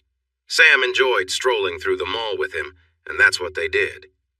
He noticed her eyes land on a display of gold bangles in a jewelry store window. They were on sale. On a whim, Hal led them into the store, and Sam's eyes widened in surprise. He thought it would be kind to buy her one instead of just teasing her with them. He wondered why he felt so drawn to do this. After they left the store, Hal was amazed by the clever sales talk. His wallet was lighter by $400, and Sam was thrilled, wearing 5 beautiful bangles that jingled happily on her wrist. "Oh my gosh, Hal! I've never worn anything this lovely!" she exclaimed. He nodded and guided her outside to the car. He stopped to fill the gas tank. Then they were back on the interstate towards St. Charles. He remembered that for this overnight stay, he had a single hotel room with 2 beds. The way Sam looked at him made him feel a bit uneasy. He needed to address it. "Sam, I don't want you to misunderstand about the bangles." He could tell he had her attention now. "I didn't buy those for you thinking I'd get anything in return. I'm a married man and I keep my promises. I don't really know why I bought them, except they made you smile. You haven't smiled enough lately." He glanced over, and her big, beautiful eyes were watery again as she bit her lip. "I've upset you again, haven't I?" She shook her head quickly. "You're such a nice man. Thank you for getting me this lovely gift." Hal nodded and turned back to the road, thinking about her words. It seemed innocent enough, so he set it aside. The scenery was pretty boring, and Sam eventually fell asleep. Later, Hal woke her up to see the Mississippi and Missouri rivers. She was happy to have seen it. The hotel was close to the highway. They drove around and noticed a movie theater. "We have time. How about we catch a movie? We can get dinner after," he suggested. She smiled and nodded. "You choose the movie." They parked and walked to the entrance to check the listings. "Is there anything you definitely don't want to see?" Hal asked, since he didn't know much about the movies showing. "I really don't like horror. Are you okay with comedies?" Sam asked, pointing at a poster. He nodded, so he bought the tickets, popcorn, and drinks. The theater was mostly empty, which meant they had great seats. Hal didn't find most of the jokes funny, but he loved hearing Sam's joyful laughter, which made the movie enjoyable for him. After the movie, Sam took him to a nearby P.F. Chang's for dinner. Hal noticed her wearing her bangles, and the hostess complimented her. Sam's face lit up with joy, and Hal agreed that they were a great choice. He thought they suited her nicely. Sam encouraged Hal to try some dishes from the menu, and he liked most of what he tasted. He didn't mention his time in mainland China, as this food was nothing like what he had before. When they finished their meal, they drove to the hotel and checked in with their luggage. They went to their room, which was new for Sam, while Hal saw it as just another hotel stay. "I'll take the bed closest to the door," he said. "If you need to get up, just call out. Please don't come near my bed without speaking to me first. I want to hear your voice before it feels safe." Sam nodded seriously, understanding him. "If you want to use the bathroom first, go ahead. I usually exercise before bed." "Really? I thought working out before bed would make it harder to sleep," she said, surprised. "Not for me," he replied with a shrug. "You can watch TV or a movie if you'd like. I can ignore that." He opened his suitcase to grab his shorts, thinking that he couldn't work out without them. He knew he had to keep his underwear on. He didn't like changing his usual ways, but he had to. He changed to his lighter clothes and set aside the ones he wouldn't need right away. He noticed Sam watching him closely. "What's up?" he asked. Her eyes looked over his injuries. "Tough lessons, huh? Were you a slow learner?" He forced a smile. "Actually, I learned pretty quick." He didn't want to explain that many of the others didn't make it through the program. Seeing her doubt, he felt he should say more, but he couldn't share details. Just very strict teachers. He moved to the other side of the room by the windows. He cleared some furniture to make space for his exercises. "Stay clear of this area," he told Sam. She nodded and he began his workout. Today was about fighting moves. He started with punches and blocks, moving through different techniques until he got to kicks. He had to be careful, as mistakenly hitting anything could lead to injuries. He focused hard, pushing aside all distractions. Once he finished and was working on specific muscle groups, he noticed Sam watching from the bathroom door. She looked a bit nervous. "Is something wrong?" he asked, out of breath. She quickly stepped back into the bathroom and closed the door. He shrugged it off and returned to his workout. When he was almost done, Sam came back out. She was wearing the same black shirt again, but had another shirt in her hand. He saw that his shirt was missing. He raised an eyebrow at her. "I'm wearing it," she said softly. "It helps me feel more comfortable." Not sure how to respond, he grabbed his shorts and headed into the bathroom for a quick shower. When he came back, Sam was leaning on the headboard of her bed, reading a book she'd taken from her bag. She glanced at him. "Do you have any body fat?" she asked. He looked at himself and poked his belly and sides, feeling none. He shrugged and placed his dirty clothes in the laundry bag in his suitcase. He set out fresh clothes for the next day and closed the suitcase. Opening his other suitcase, he took out his knife and tools. He went into the bathroom to clean and sharpen the blade. He put everything back in the suitcase and locked it. He placed the knife on the nightstand. After removing the bedspread, he remembered it might trip Sam if she walked around at night. So he hung a couple of hangers on the doorknob as a little reminder. When he was finished, he lay back down on the bed. "Are you not going to get under the sheets?" she asked. "No, I don't like feeling trapped, and it's too easy to get all twisted up in them." He tucked his knife under his pillow. Hal leaned back and felt his mind start to relax. He was surprised by how quickly he was calming down. He thought Sam might distract him, but instead, he felt at ease. That unfamiliar feeling took him into the deepest sleep he had experienced in a long time. In the morning, they had breakfast in the small hotel restaurant, brushed their teeth, packed their bags, and headed to the car. Hal placed their luggage and her bag in the back. He briefly checked the vehicle before opening the door for Sam. She looked at him with curiosity, but he just smiled and shook his head. He didn't mention the handprint on the car.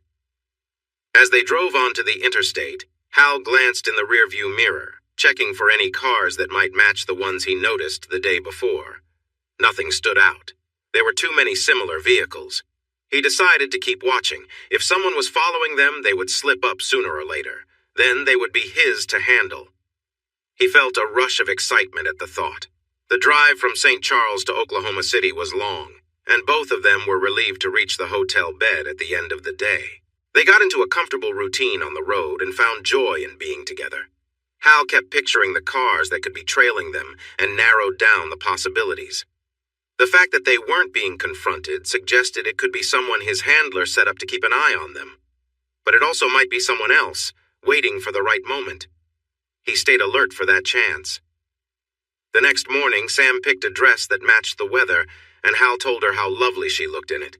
Though the dress hugged her figure, it wasn't too revealing, so Hal tried not to stare too much. It also showcased her long legs nicely. Sam could see that Hal thought she looked great. Her shy smile showed she liked the attention her outfit brought. Her backpack didn't match the look, so he left it in the trunk. They would drive less distance that day compared to the previous one, aiming for the smaller town of Santa Rosa, New Mexico. Hal had a motel room booked and confirmed there were 2 beds. As the scenery changed, Sam noticed Hal's mood changing too. He wasn't very talkative, and he seemed even quieter as he looked around. When they finally got off the highway, she noticed how focused he was on the rearview mirror. There weren't many cars behind them.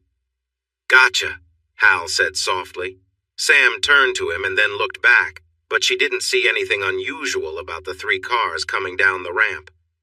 "Is someone following us?" she asked, feeling nervous. He nodded as he turned onto Route 66, driving up a hill briefly before entering the parking lot of their motel.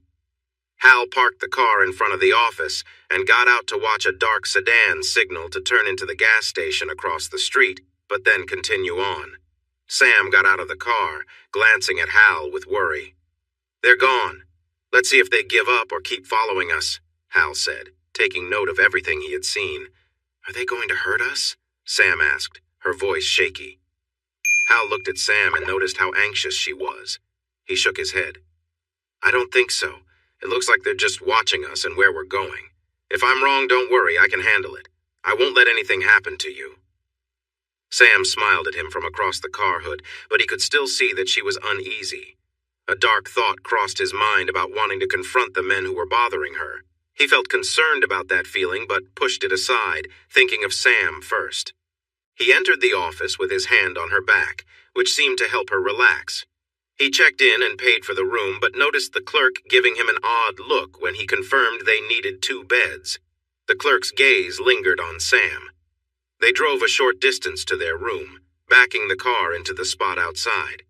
After bringing their luggage inside, they checked out the place. It was basic, not as modern as some other places they'd stayed. I'll take the bed by the door, he said. Same rules as before, okay?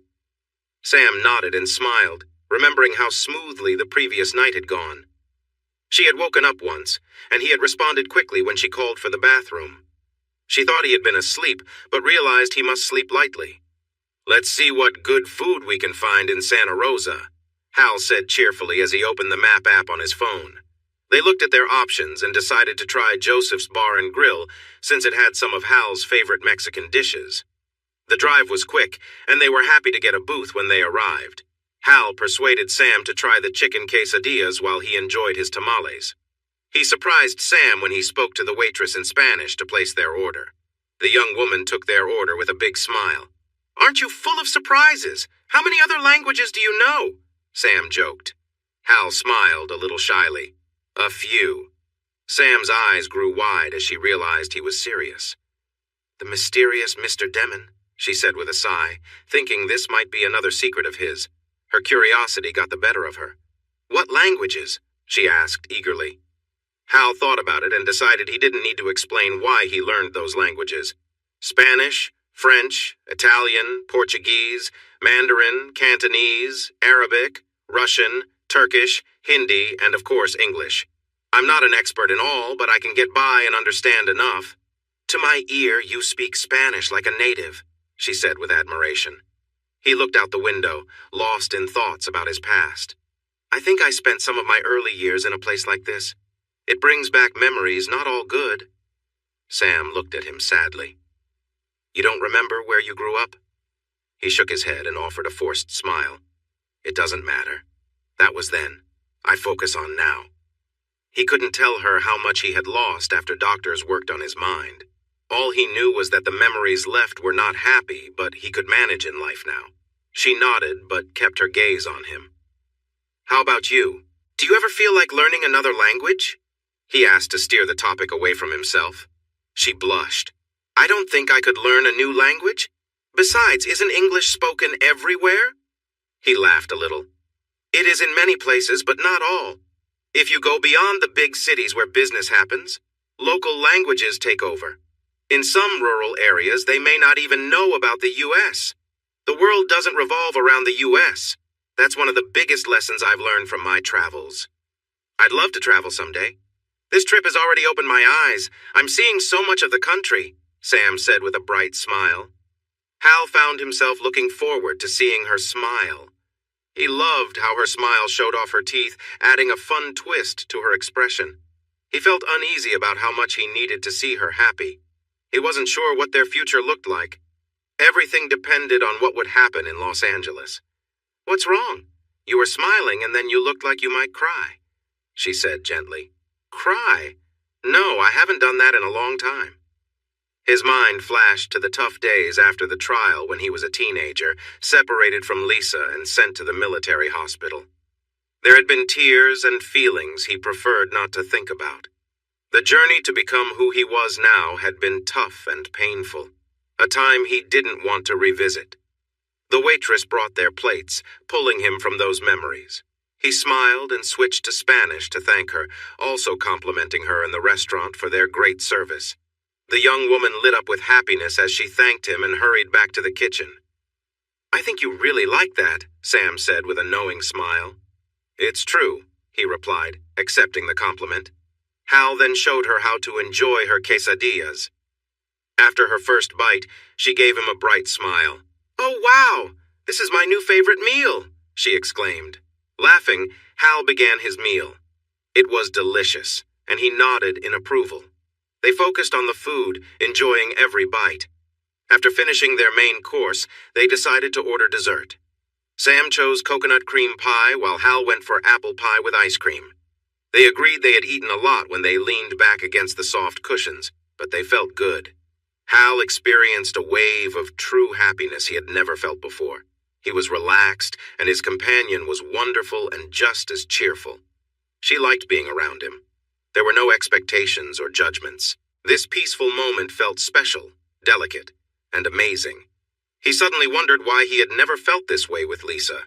She had excited him, but soon he would feel unworthy and insecure, and the pressure would build until he lost his temper. Then, Lisa would have the upper hand. Now he sensed that his happiness was at risk of vanishing like a bubble. His worry about this realization began to spoil his contentment. He tried to hide it, but Sam noticed his change in mood and looked at him with concern. He paid the bill and left a generous tip. They wandered into the gift shop and browsed the souvenirs. On impulse, Hal picked up a CD of classic music from the Route 66 era. Sam held up a dark blue t-shirt with a big Route emblem on it. He imagined how nice it would look on her. She smiled playfully and bit her lip. He took the shirt from her hands and added it to the CD at the counter while she giggled softly. They walked to the car, and he made sure the area was safe before they got in. His sense of peace was fading. The hotel was their spot for the night. Hal locked the door and got ready. Because of the large meal, he decided to move his workout to the morning. He changed into his shorts while Sam was in the shower. When she came out of the bathroom, he noticed her long blonde hair was still damp. He felt a sudden urge to touch it. "Can I brush your hair?" he said without thinking. Sam looked surprised but smiled and handed him the brush. She sat at the edge of his bed. He moved closer and gently ran his fingers through her hair. She let out a soft sigh from his light touch. He carefully brushed through her lovely hair, from her scalp to the tips. He was amazed by how much hair she had and how soft it felt. "Your hair feels great. Is your shampoo and conditioner working for you?" Hal asked quietly. Feeling a little excited, she just nodded. Once he finished brushing, he admired the shine of her hair. "Can I braid it for you?" he asked. She really wanted to keep feeling his hands in her hair. "Yes, please," she replied softly. He used the comb to divide her hair and started weaving it into a thick braid. Sam tried to stay still, feeling the pleasant tingles from his strong hands as he worked with her hair. When he finished, she focused on tying the end of the braid with a small band. "Thank you. You did such a nice job," she said, slightly breathless. "Your hair is fantastic," Hal replied with a smile. She felt herself blush, and they both fell quiet, unsure of what to say next. "I guess we should go to bed our own beds," Hal suggested. She laughed lightly, feeling the tension ease, and nodded as she returned to her bed. Once they were ready, Hal turned off the light and lay back. He felt a strong urge to run his hands through her hair again. He tried to push that thought aside, but it lingered longer than usual that night. Sam watched his shape against the faint light coming through the curtains. She, too, struggled with her desire to feel his touch once more. Both found it hard to drift off to sleep. Sam woke up to a noise and opened her eyes. The clock showed it was just after 1 in the morning. She saw Hal sitting up in bed, breathing heavily. Maybe he'd had a bad dream. Outside, she could hear keys jingling as someone dropped them in the parking lot. Her gaze returned to Hal. She quietly admired him. He had treated her better than anyone ever had. He was gentle and patient, always wanting to see her smile. She remembered the way he looked at her with a smile that matched her own. She had never felt this happy before. She knew he was dealing with some personal issues, and she had promised herself not to interfere, but hearing him breathe hard was difficult for her to ignore. She needed to help him go back to sleep. Sam pushed her covers aside and moved over to his bed. Hal suddenly turned his head towards her and grabbed her softly around the neck. She was lifted off the ground and dropped onto his bed before she could understand what was happening. His body was pressed against hers, and his other hand quickly covered her mouth, making it hard for her to breathe.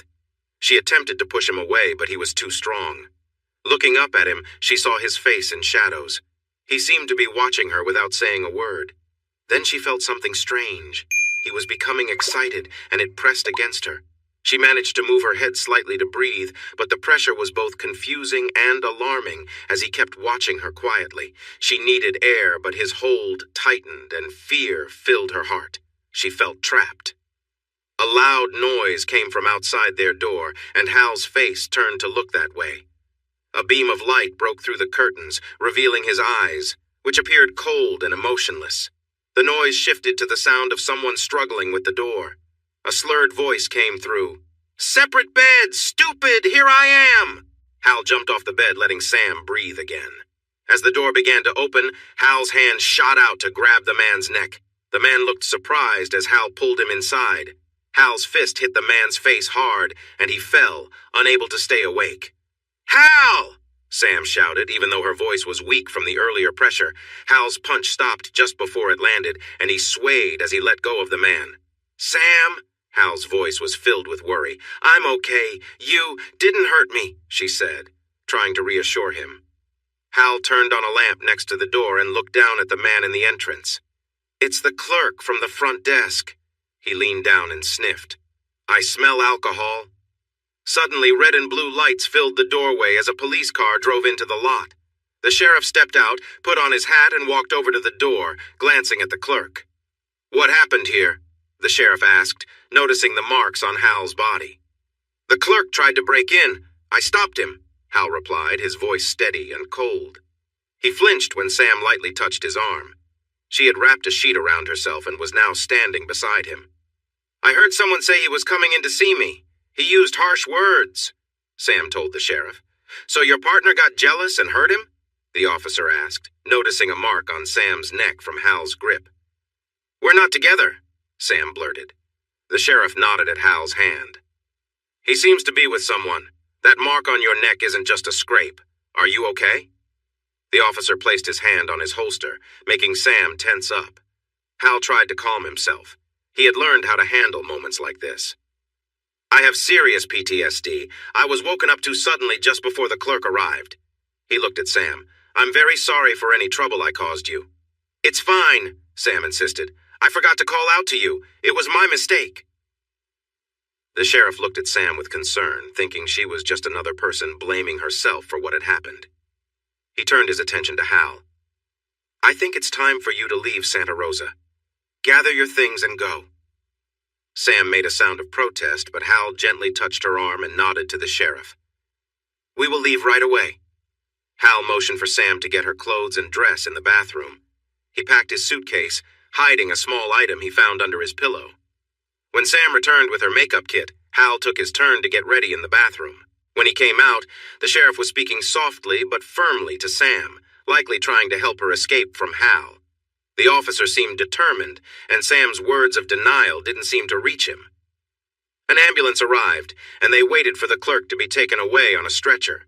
The man was waking up and complaining about his sore nose. Once they could access their car, Hal loaded their suitcases into the trunk. He opened Sam's door for her and then faced the sheriff as he closed the door. "You got here pretty quickly after he broke in. Were you nearby?" The sheriff shot Hal a hard look. "We received an anonymous call from someone concerned." Hal looked across the parking lot at the gas station. A dark sedan was parked there, likely those concerned citizens.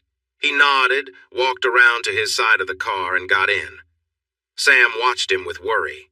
He waited until the sheriff got back into his cruiser, then he drove out of the parking lot. The sheriff followed closely behind him, likely to track him out of town. Hal kept an eye on the rearview mirror and saw the sheriff leave the gas station to tail them. He merged onto the interstate and noticed the sheriff continue past the exit. A little while later, a pair of headlights appeared on the road behind them. "Where are we heading now?" Sam asked softly. Hal turned to her, feeling a heavy weight in his chest from knowing he had hurt her. "I'm really sorry for what I did. I knew it wasn't safe to be near me. I should have made sure we had separate rooms." "No! We were okay the night before. I messed up. That nearly cost you everything because of me. I feel awful," he said, his voice full of pain. He gripped the steering wheel tightly, his knuckles turning white. He focused on the road and noticed the lights behind them were far back. He hadn't realized how heavy his breathing had become and tried to calm down. "You are not a bad person," Sam said softly, almost as if she was trying to convince herself. "I feel like part of me is," he admitted. "You said it was just stress." "It's not. I said that for the sheriff. It's a hard truth." He looked at her. "But you saw the darkness in me. It affected you." A wave of fear passed over him. "I can't let that happen again." They continued driving in silence, lost in their own thoughts. "What? Where does the darkness come from?" Sam asked carefully. He cast her a gloomy look, but then focused on the road. It felt easier that way. "It has always been inside me. Now, I try to keep it hidden. I can't talk about it, but since it almost hurt you, you deserve to know. You can't tell anyone about this. It's not safe for you." He locked eyes with her, and she nodded, a look of fear in her wide eyes. Hal felt uncomfortable inside, knowing he was the cause of her fear. She didn't deserve it. "You're married." The straightforward question hit him hard. He nodded. "She knows." It wasn't really a question. "Yes." "Have you ever hurt her?" He took a shaky breath. Sam had no idea how these questions were affecting him, but he felt overwhelmed. "Yes." "Are you going to LA because she left you?" Sam asked gently. She was far from the truth, and Hal let out a surprised laugh before quickly silencing himself. She hasn't left me." He realized he wished she would. It would make things simpler. "She won't leave until she gets what she wants." "What? Please, I can't talk about it." Hal tightened his grip on the wheel until he felt the stitching dig into his skin. He forced himself to relax. "I'm sorry," Sam said. "I really like you. I hate seeing you hurt, and I want to help. If talking will help, I'm here to listen." Hal felt the urge to laugh at the absurdity of it, but he kept it in. The woman he almost harmed wanted to help him? Thank you. The moment he said those words, he felt how inadequate they were. This woman, who seemed so different from the life he was used to, one filled with darkness and constant danger, had somehow found her way into his thoughts. Until now, only Lisa had held that place. She had taken over his heart from the moment they met back in high school, and no one else had ever come close to affecting him in the same way. He didn't quite know what to make of this new feeling. It felt out of place in his life now. He was still tied to Lisa. She had a strong hold on him, one that hadn't lessened over time. Since that first day, he'd felt pulled to her, fully under her spell. When he left for the army, he and Lisa were separated for over 10 years. He returned a different man, having gone through rigorous training in the Ghost Ops division. The work had shaped him, honing his mind and body to fit both civilian life and the intense requirements of his missions. On the day he met Lisa again, she had been quick to see if he still fit the mold she remembered. Their reunion had tested both of them, and when she looked at him with satisfaction, he felt a familiar pull deepen inside him. At one point, his handler had even considered removing Lisa from his life, concerned she would interfere with his role. But Hal managed to convince his handler to give him a chance to prove he could keep his focus. He succeeded, meeting every target with accuracy and efficiency, which earned him enough respect to eventually marry Lisa. Their marriage started off with balance. He kept the darker parts of himself under control and was able to keep her happy. But every so often, things grew strained. Lisa would become restless, and his unease would grow. In those periods, Lisa would find ways to test his patience, pushing boundaries in public places just to provoke him. She thrived on drawing attention, often encouraging strangers to flirt simply to trigger his jealousy. It would drive him to the edge, and eventually, he'd have to confront these situations. Every time, he'd try to stay calm, but the tension would rise until it inevitably snapped, pulling out a side of him he fought to contain. There were times he barely managed to hold back. He'd come close to losing control on several occasions. Each time, he was left with the reminder of how deeply he was tied to her. Later, she claimed that the man had gotten her too tipsy to know what was happening. Lisa was always there to face his darker side after it took control, and it took something from her that she willingly gave. During this rising tension, his supervisor came back to warn him that if Lisa kept acting out, they would have to take action. While Hal's work had not been affected, it was becoming more likely that Lisa would push him into situations they could not handle. However, this warning remained just that, as Hal had become too important to the project to risk upsetting his happiness or work. He realized he wasn't truly happy, and Lisa's desire to draw out his darker side only grew stronger. As that grew, his happiness faded, but Lisa was satisfied because she was getting what she wanted, as she always did. Their time together in the shower recently, when he nearly lost control, was a turning point for him. He finally understood she wouldn't stop until something terrible happened. The thought scared him, but he felt powerless in their relationship. Enter Chet. Hal found the man sitting in the waiting room of the dental office where Lisa worked. The moment their eyes met, Hal knew he was dealing with another man who posed a danger, one who had been visiting Lisa at work. Chet was tall, young, good-looking, tanned, and blonde, with a strong build that made him look like a college athlete or surfer.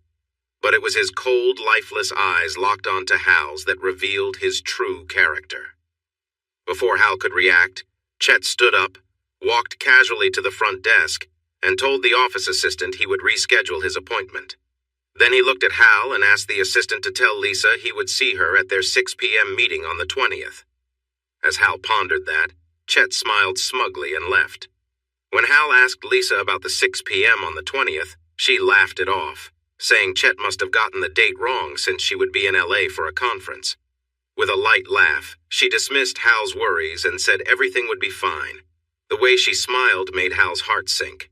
At that moment, he realized Lisa had her own dark side, too.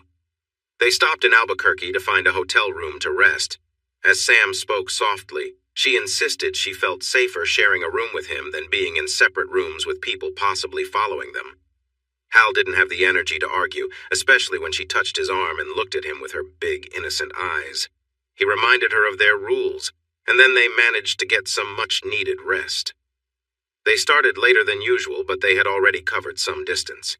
They stopped for brunch in Gallup, once again choosing an Applebee's. It was clear that Sam loved this place. She was wearing her blue Route 66 t-shirt and light gray yoga pants, which caught the attention of the wait staff and Hal. She enjoyed the focus he placed on her. When he questioned her about her outfit, she put on a sweet, innocent look. Her soft giggle when he gave up made him smile. Her happiness filled him with warmth. He started to hope for a future where he could hear that laugh every day. The countryside had changed a lot as they traveled west, and Hal struggled to push aside memories that were trying to come up. Finally, he couldn't take it anymore. He pulled over at a rest stop and got out to stretch. Sam joined him outside, watching his face, trying to understand why he looked a bit sad. She noticed the concern on his face. That made him smile. He felt like hugging her, but decided against it and crossed his arms instead. "Is something wrong? Can I help?" she asked gently. He sighed, thinking it might be good to share what was on his mind. He pointed to the landscape around them. "Seeing places like this brings back memories from my childhood. I can't remember specific details, but this all feels familiar. Hot, dry, lonely. It keeps coming back to me." He felt a little startled when Sam wrapped her arms around him in a hug. He uncrossed his arms and held her, feeling comfortable. The embrace felt nice and calming. When she pulled back, Hal wished she hadn't, but he couldn't help but react to her bright, joyful smile.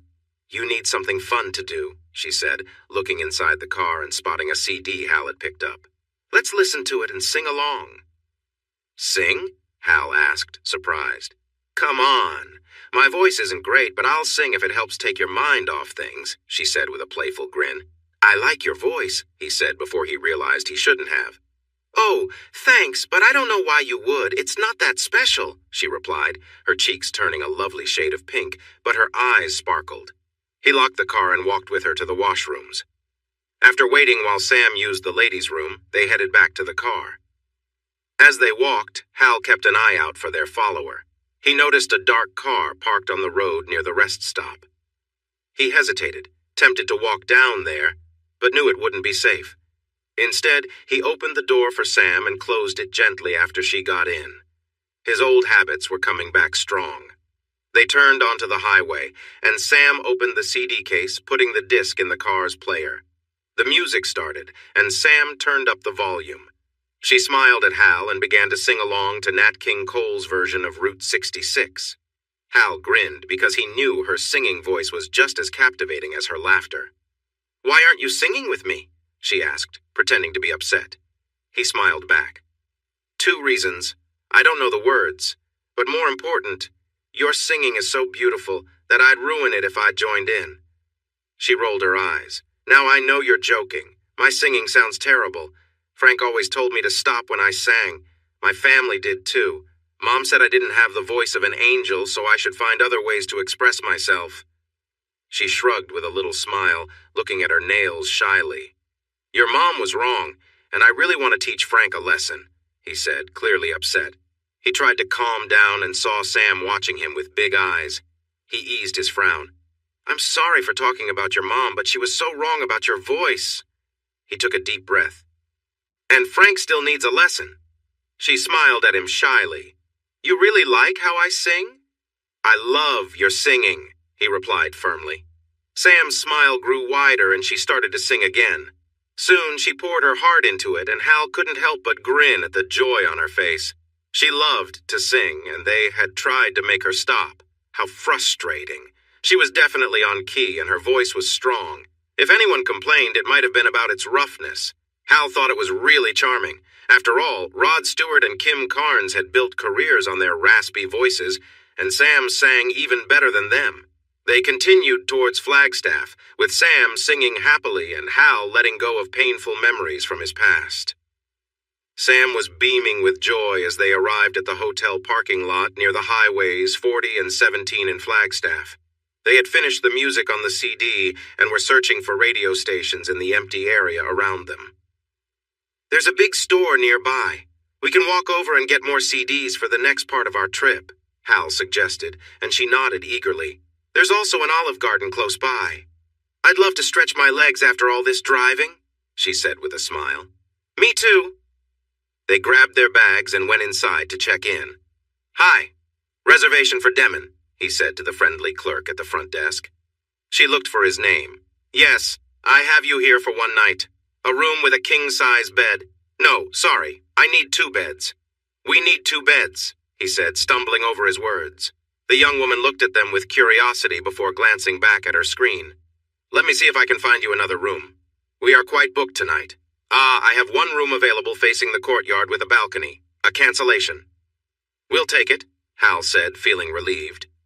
They finished the reservation and soon they had key cards and were heading up to their room on the 2nd floor. Once inside, Sam rushed to the patio doors and stepped out onto the balcony. Oh, this is lovely, she exclaimed, taking in the view. She turned back to Hal with a bright smile. The warm afternoon sun highlighted her features, and Hal felt his breath catch. He'd never seen anyone look so radiant. She seemed to embody peace and happiness. His thoughts drifted to Lisa, and he felt a jolt of realization. Sam and Lisa were so different. While Sam was innocent and kind, Lisa often enjoyed having power over him, which caused him stress. It was surprising to notice how their tastes were even opposed, like light versus dark. Why did it take being with Sam to see how dull his life had become? Are you okay? Sam asked, looking at him with concern. He shook himself from his thoughts. Sam stood close, her hands resting gently near him, noticing that he seemed shaken. You think? I want to talk to you. About Lisa, my wife? Her eyes widened in surprise. He cleared his throat. Later, after dinner and shopping. Okay, that sounds good, she replied softly and smiled at him. He suddenly felt the urge to lean in closer, but he stepped back. Sorry, we should get moving. I'm hungry. Are you hungry? He said quickly. She nodded and locked the patio door. They took their keys and went downstairs. Once outside, she looked at him curiously, and he pointed to the corner of the parking lot. They found a pathway leading to the restaurant. They had a little wait outside with others, feeling hungry too. 2 couples stood nearby, clearly together, but they were making comments that made Hal uncomfortable, especially about Sam. He felt a growl of frustration rise in him. He glanced at Sam and was surprised to see a determined look on her face. She met his gaze. Trust me? She whispered, and he nodded. She moved behind him, and he felt her warmth as she placed her chin on his shoulder. She wrapped her arms around his sides, and he felt a shiver run through him. He noticed the 4 people were silent now, their attention fully on them. Sam grabbed the bottom of his t-shirt and slowly lifted it, revealing his toned stomach. She gently placed her hand on his muscles, noticing how the others were watching her closely. Then she pulled him back toward her. "At least I don't have to pretend," she said with a light laugh. Two men glared at Sam, clearly bothered by her boldness, yet they seemed uneasy because of Hal's strong build and the impression that he could be very tough. The two women shifted nervously as they noticed his figure. When he looked at them, each took a step back behind their partners, showing signs of unease. Finally, they decided to leave and walked back to the parking lot. Sam let go of his shirt and stepped back slightly, still close. She rested her forehead against him, her hands on his shoulders. Hal could feel her shake a little. "Hey, I've never heard you talk like that before. Are you okay?" She took a deep breath. "No, that was tougher than I thought." He stood quietly, allowing Sam to find her balance again. "Well, what you said had a big impact." "It wasn't me." He turned his head to see her, but couldn't. "It sounded like it was you." She let out a small laugh that sent a tingle down his neck. "I mean, those words were from Maureen, one of my old co-workers. She was fiery and had a sharp way of talking. She sounds interesting." "She was." Her voice softened, and Hal sensed there was more behind it. "Frank?" Sam leaned against him, sadness filling the space between them. She wrapped her arms around him again, this time seeking comfort. She smiled gently as he covered her hands with his. She must have had some tough moments with him. He hurt her badly. After that, she just vanished. Hal had heard enough. Frank needed to face the consequences. Hal was good at dealing with people like him. He would find a way to make sure Frank would pay for what he did. "Demon?" someone called out. Hal sighed and Sam chuckled lightly, stepping away from him. He turned and raised a hand to show they were coming. "Oh!" Sam said, surprised. He looked at her and noticed her cheeks were quite pink. She was glancing down at the front of his pants. He quickly moved his hands to cover himself. Sorry about that. It's from earlier when you were touching my stomach. Not from just now." His face felt warm as he tried to explain. She smiled playfully. "It's nice to know I can still have that effect on someone." He motioned for her to go ahead into the restaurant. He wanted to hide his awkwardness behind her, but also couldn't help noticing how she looked in her tight yoga pants. The second thought didn't help with the first. Once they were seated, Sam couldn't hide her smile. "What?" Hal finally asked. "Sorry, I just feel really good about myself right now. I can't remember the last time I felt this way. This is probably the best day of my life." Hal paused, staring at her. His day had started off quite differently. He must have looked shocked because she waved her hand. "I meant from when we woke up in the hotel in Albuquerque," she clarified. "Ah," he replied and nodded. He chose soup, salad, and breadsticks because that was filling enough and he wasn't too hungry. Sam ordered lasagna. "I wonder if we will meet more of Frank's associates here," Hal said, glancing around at the other diners. When he turned back to Sam, he noticed she looked genuinely worried. "Hey, I wasn't serious. I'm sorry. There's nothing to worry about. I can handle anything someone like Frank throws at us.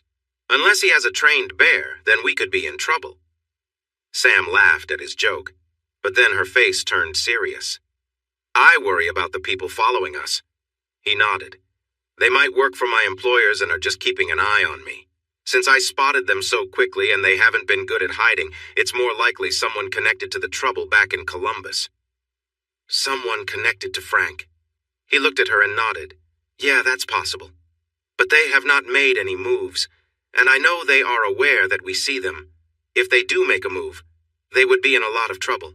They must be monitoring us for Frank or someone close to him." He paused, considering what it meant that they were going through so much to find Sam. He looked closely at her, and she seemed a bit taken aback by his intense look. "What's wrong?" she asked. "Why are they still after you after all this time? Do you have something of theirs? What's in that backpack?" She looked a bit defensive. "Just some personal things. A small family photo album. Some memories from my childhood, like my address book and favorite books, are important to me." He frowned. "Those don't seem like things Frank would care about. He just wants to be mean." Their food came, and they kept talking about what the men might want from her. She told Hal she didn't know anything about Frank's business. She was never around when he had meetings or made calls. He would just tell her to go away. After they finished dinner, they decided to take a walk. The night was nice, but getting cooler, so Sam needed a sweater. They crossed the street and went to Walmart. Hal got a shopping cart and Sam smiled back at him as they entered. He took her to the music section and they chose some CDs with songs she liked to sing. This made her very happy, which made him happy too. He also picked up a pack of black shirts and pretended to glare at her. "You keep messing up my shirts." Sam giggled, which made him smile even more. Next, he found a pink hoodie sweater for her. It fit well and would keep her warm on their walk back to the hotel. "Do you think we should get you a new backpack?" Hal asked. She looked at him with wide eyes. "You can keep larger things in your suitcase and use a smaller bag for what you need. What do you think?" Sam nodded slowly. "Let's check to see what they have and you can choose," he offered, making her feel more at ease. It took a little time, but they finally found the accessory section, which had many purses. Some were backpacks, which seemed to be what Sam liked. She noticed a nice black leather bag with golden zippers and buckles. Hal saw her look at the price tag and quickly put it back. But then he picked it back up and checked it out. It looked well made. "Do you like this one? Is it big enough for your things?" "It's too pricey." "I'll decide that. You just need to say if it works for you," he insisted gently while looking into her eyes. "So?" She bit her lip and nodded. He put it in the cart. As they walked to the checkout, Sam linked her arm through his. "Thank you for being so kind. You've treated me better than anyone else," she said softly. "You don't need to thank me. You're worth it. You've helped me a lot too," he replied. "And the CDs are a gift for me, so I can hear you sing tomorrow." She smiled brightly at him, and he felt drawn to her smile. The urge to kiss her came again, but he turned his head to find the nearest cashier. He rolled the card into line, and a few moments later they were ready to leave. He had the cashier take off the tags from the sweater, so Sam put it on and zipped it up. He thought she looked very cute in it. It made him feel warm inside, but he pushed that feeling away. Then she put on the purse, and he nodded with approval. "That looks really nice." Sam was bouncing on her toes with happiness. Hal noticed this, and it caught his attention. He gently took her arm and guided her out of the store. They walked arm in arm across the parking lot and laughed as they crossed the street to the hotel. Soon, they were in their room. Sam placed her new purse on the bed next to her backpack, while Hal got them some water. They went outside to sit on the balcony. She smiled at him, and he couldn't help but smile back. They relaxed in silence for a while, enjoying each other's company. Hal felt thankful she wasn't pushing him to talk yet. He needed to figure out what to say. He couldn't share anything about his job or the dangers that came with it. That wasn't important right now. What really mattered was what was happening inside him and Lisa's struggle to control it. As he began to speak, a part of him urged him to stop. He was afraid that sharing these secrets would scare Sam away, but maybe it was better for her to know. Breakfast the next morning was quiet. Sam was still thinking about what he had shared the night before. Learning that she was staying with a man who had a serious split within himself was likely unsettling. The fact that she had faced the darker side only made it harder. Hal gave Sam some space that morning. He thought she might be better off apart from him, but he also knew she didn't have many choices right now. She had to stick with him. The idea that she was with him out of necessity rather than desire made him feel awful. His sadness must have shown because, as they finished eating, he felt a soft hand cover his on the table. He looked up surprised and saw her small smile and kind eyes. It stirred something in him, a deep feeling. "I'm sorry for making you sad, Hal," she said gently. "You've been so kind to me since we met, and here I am doubting you." "No, you need to. You've seen my darker side, so you know I can be dangerous. Sometimes. You have to take care of yourself first," he insisted. "But you seem so unhappy," she replied. He turned his hand to hold hers, softly rubbing his thumb across it. He kept his eyes on her hand as he searched for the right words to say. "For the first time in my life, I am truly happy without the worry and fear that troubled me during my marriage. Yes, I'm sad I've pushed you away, but that's not the important part. I know I don't deserve this, and you should keep some distance because you are a good person. The truth is, I'm not," Sam protested, holding his hand tighter. "You're a good person, too. You just have this other part of you. I see now that you can't completely change it, but at least you have things that help keep it under control." She sighed. "I can't say I'll ever be completely at ease with it. It's like having something dangerous in the house. But I lived with someone who was much worse for almost 12 years. I never knew if he would be kind or suddenly angry. You're much more stable than he ever was, and you have fewer rules." She looked at him with hope.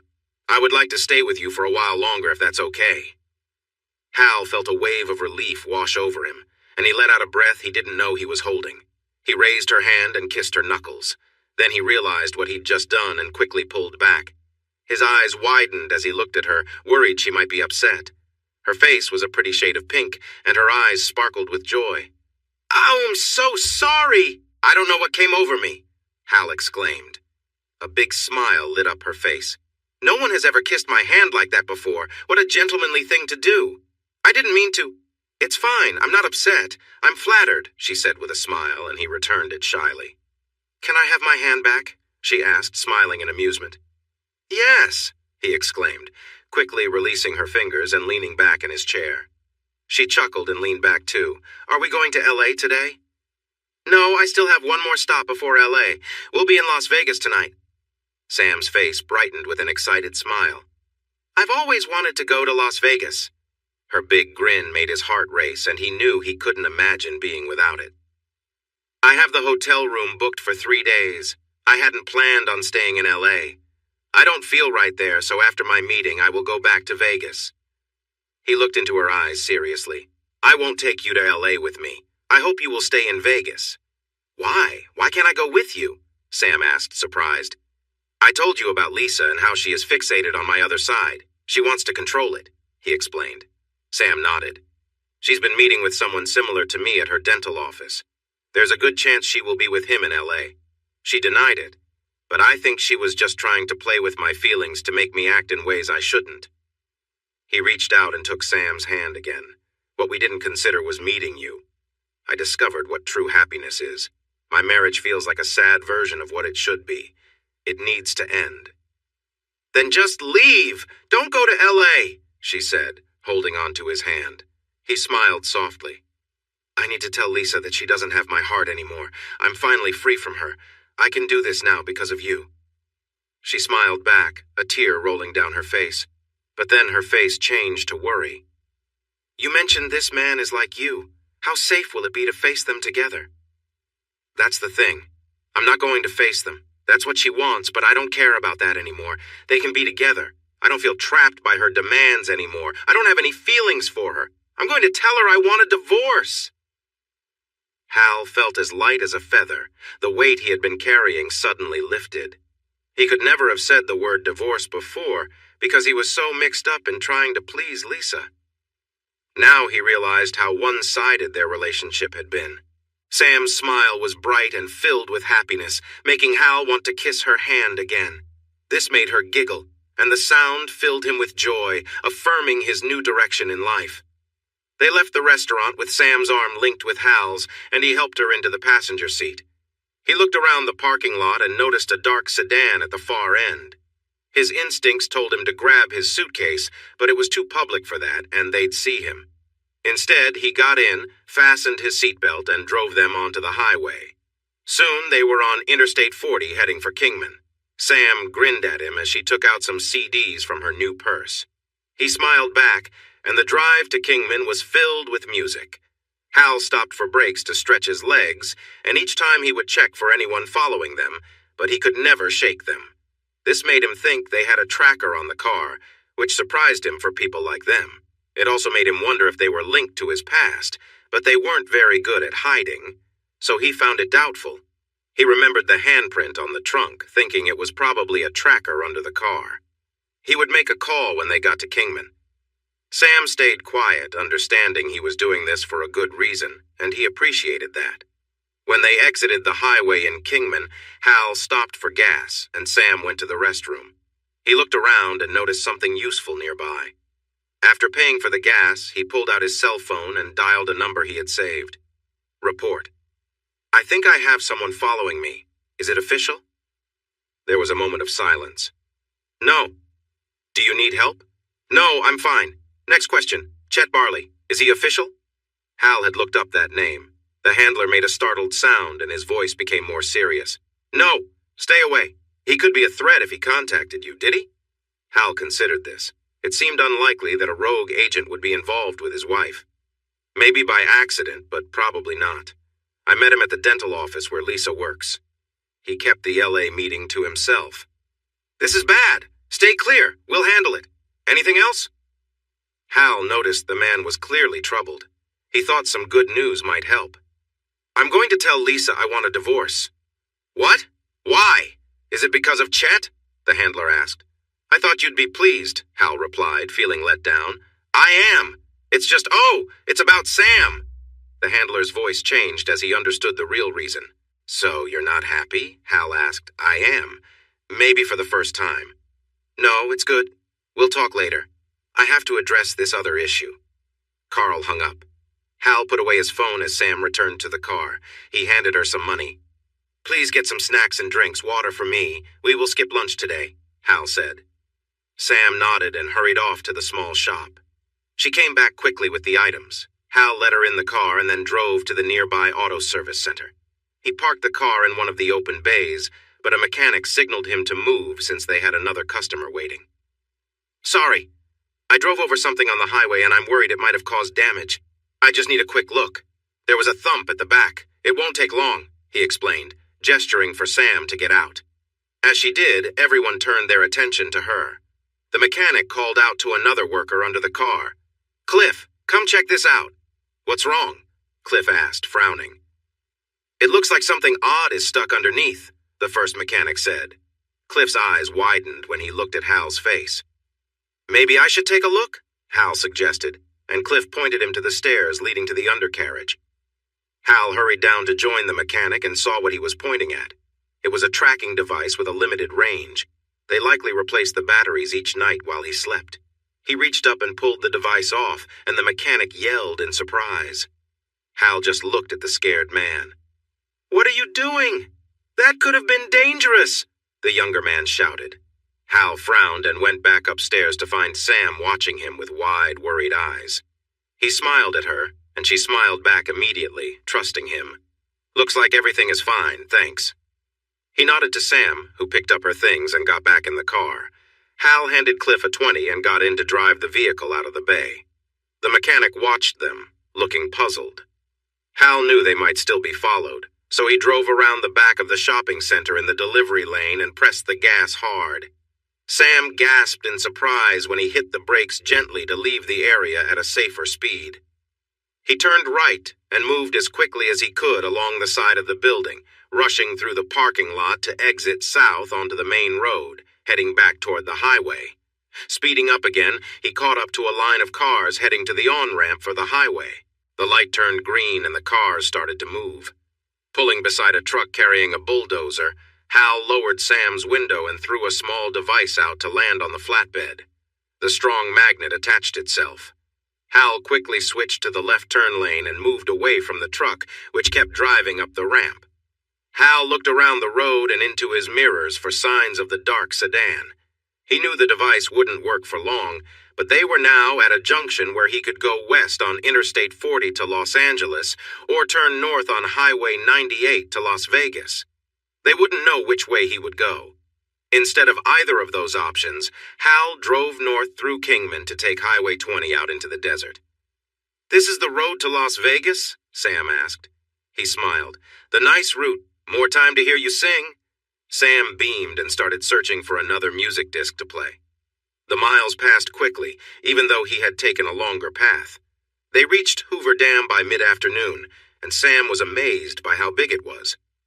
They decided against the tour because Sam wanted to get to Vegas. Hal stayed alert for the dark sedan, but it seemed his trick had worked.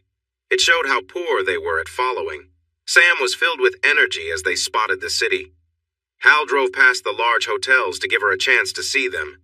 He planned to take her for a walk later to see them up close. As they headed back to their hotel, Sam turned to him with a big smile. This place is incredible. He thought her joy was way more bright than anything this desert city could offer. The Enchant Resort was one of the newer hotels, and Hal had found a good deal for a room. He hadn't realized there was an event happening at the nearby convention center, and some of the hotel's hallways were filled with people attending. Hal parked at the valet desk, handed over the key, and got his ticket before grabbing their bags. What's the event for? Is it something related to adult films? Sam joked. He chuckled and looked for a sign to see who was there. Two tall, attractive women, one blonde and one brunette, wearing long, flowing dresses, walked by and caught everyone's attention. Hal quickly took Sam's arm and gently guided her to the side of the hallway, turning his back to the women. He pulled her in for a warm hug.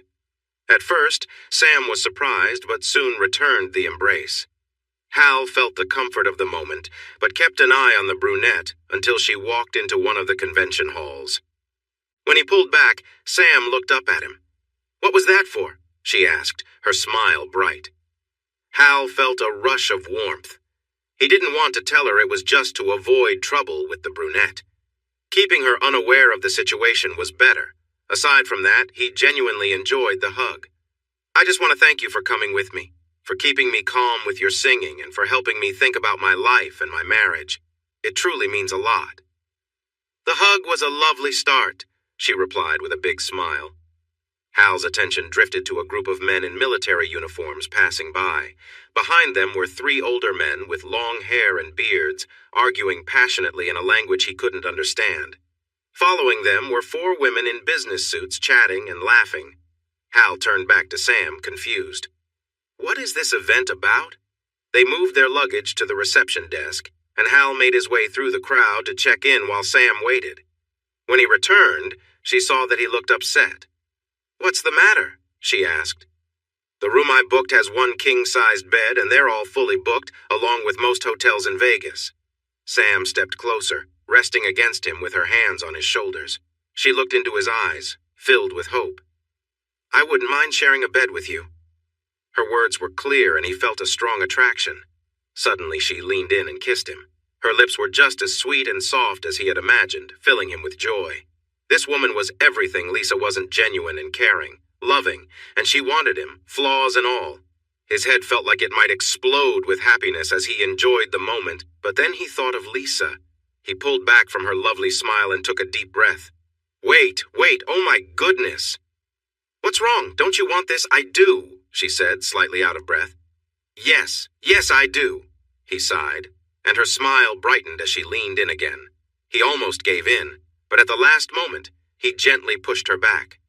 "I really want this more than anything else, but I need to tell her it's over first.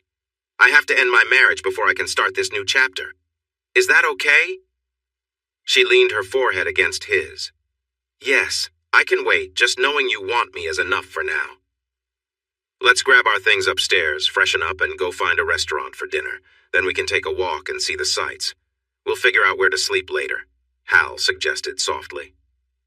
Sam nodded, her eyes sparkling. They took the elevator to their floor. Hal let Sam open the door with her key. She bounced into the room, admiring the decorations, and rushed over to the window.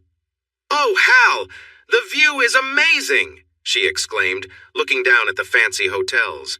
He enjoyed watching her excitement, and it made him happy. "Yes, it really is." She turned back to him and smiled. "You're making it hard for me not to kiss you." Hal raised his hands with a smile. He checked his suitcase. "I don't have nice clothes for dinner," he sighed, showing her his brown suit. Sam grimaced and he nodded. "I think I'll check the shop in the lobby. Want to join me? Maybe you can find something nice, too." She happily took his arm. They went to the shops next to the lobby. Hal found a dark jacket and pants, a white dress shirt, and black shoes. Sam hit the jackpot with a fitted, stretchy dress covered in gold sequins. It hugged her shape and ended mid-thigh. She wore gold heels that made her shine. She beamed when he told her she looked stunning. He also bought her a small gold purse to match. They decided to change into their new clothes before heading out to dinner. Sam moved her essentials from her backpack to her smaller purse. While she did this, her paperback book slipped from her grasp and tumbled across the floor, with a small, folded paper used as a bookmark flying out. Hal bent down to pick up both items. As he unfolded the paper, he paused to read the notes written on it. He looked at Sam, curious. "Where did you get this paper?" She shrugged. "I lost my old bookmark. There was an old notepad on the table by the phone in Frank's kitchen. I took the top sheet to use as a bookmark." "Why?" He tucked the paper into his pocket and made her a new bookmark using a piece of paper from the pad by the hotel phone. "Does Frank have a good memory?" he asked her gently. She let out a small laugh as she looked at him. "No, he writes notes for himself and leaves them everywhere," she replied, looking at him with interest. He nodded, understanding now why Frank was so eager to find Sam. "Let's go eat." They walked arm in arm back to the elevator and took it down to the lobby again. "You look lovely tonight. Stunning," he told her, enjoying her cheerful smile. "Thank you, kind sir. You look very handsome in the—" Sam's words turned into a scream of fear as a group of men walked by them, suddenly turning and pushing them through double doors into a staff-only area. 8 serious-looking men were trying to pull them away from the public. One of them covered Sam's mouth and lifted her off her feet, dragging her further down the corridor. Her muffled cries still got through. Hal felt a wave of calm as the men approached. He moved quickly, staying ahead of them. He managed to hurt the first man who ran into him, making him loosen his grip. Then he aimed for the next man's eye, causing him to cry out and let go of Hal's jacket. Next, Hal struck the first man again in a sensitive area, taking him down. Hal stepped back to block the way as more men jumped over their fallen friends. These men had knives, but one made the mistake of rushing at Hal. Instead of moving away, he moved forward, dodging the knife just in time. He grabbed the hand with the blade and struck the man's elbow, leaving him unable to hold on. The thug didn't have time to react before Hal took control of the knife. The remaining 2 men hesitated at the sight of their partner falling. Hal stood firm, preventing them from passing, holding the knife he had just taken. The thug holding Sam shifted her position to try to grab a weapon. As soon as Sam's mouth was uncovered, she screamed loudly. He quickly put a hand over her mouth again. Suddenly, the double doors swung open and a big man in a dark suit rushed in. He frowned when he saw the fear on Sam's face and moved toward her. The 2 men in the back of the group made a mistake by trying to grab their weapons. One of them, standing between Sam and the newcomer, ended up on the ground unconscious. He never saw the punch coming. The second man staggered back when something was thrown from the doorway and hit his shoulder. He went down on one knee, and the big man finished him off with a strong blow. The tall, beautiful woman Sam had seen when she arrived at the hotel stepped up beside the big man. She held a knife in each hand and smiled. Sam was amazed by how stunning and fierce she looked. When the man moved his hand behind Sam's back, she realized he might be reaching for a weapon. She tried to glance at Hal, but her captor kept her in front of him. Then Sam heard a strange sound behind her. The man holding her stiffened and then fell to the ground with a quiet groan. Sam stepped forward in surprise, looking back. The man who had grabbed her was on the floor, a knife handle sticking out from the side of his head. She turned to Hal in shock as he got ready to face the last 2 men without weapons. You should be dead!" the tall woman shouted at Hal, but he kept staring at the 2 attackers. The 2 remaining men were unsure whether to fight Hal, who was now unarmed but still threatening, or the fierce woman behind them. Sam felt a gentle touch on her arm and saw the big man signaling for her to leave with him. "I need Hal," Sam said softly. He glanced at Hal. "I don't think he's in any danger now." Then he turned to the tall woman. "Tatiana, don't hurt Hal." "Ben, he's dangerous," she replied sharply. Ben shot her a disapproving look. "And you weren't?" Just then, a blonde woman appeared in the doorway, and she also picked up knives. "Ben, can't you stay out of trouble for 1 minute?" She moved next to the tall woman and quickly assessed the 2 confused men. Sam looked at Ben, then at the 2 strong women standing protectively behind him. Her gaze returned to Ben, and she saw the scars on his face. She suddenly remembered the news stories. "You're the man from TV, with the art!" she exclaimed.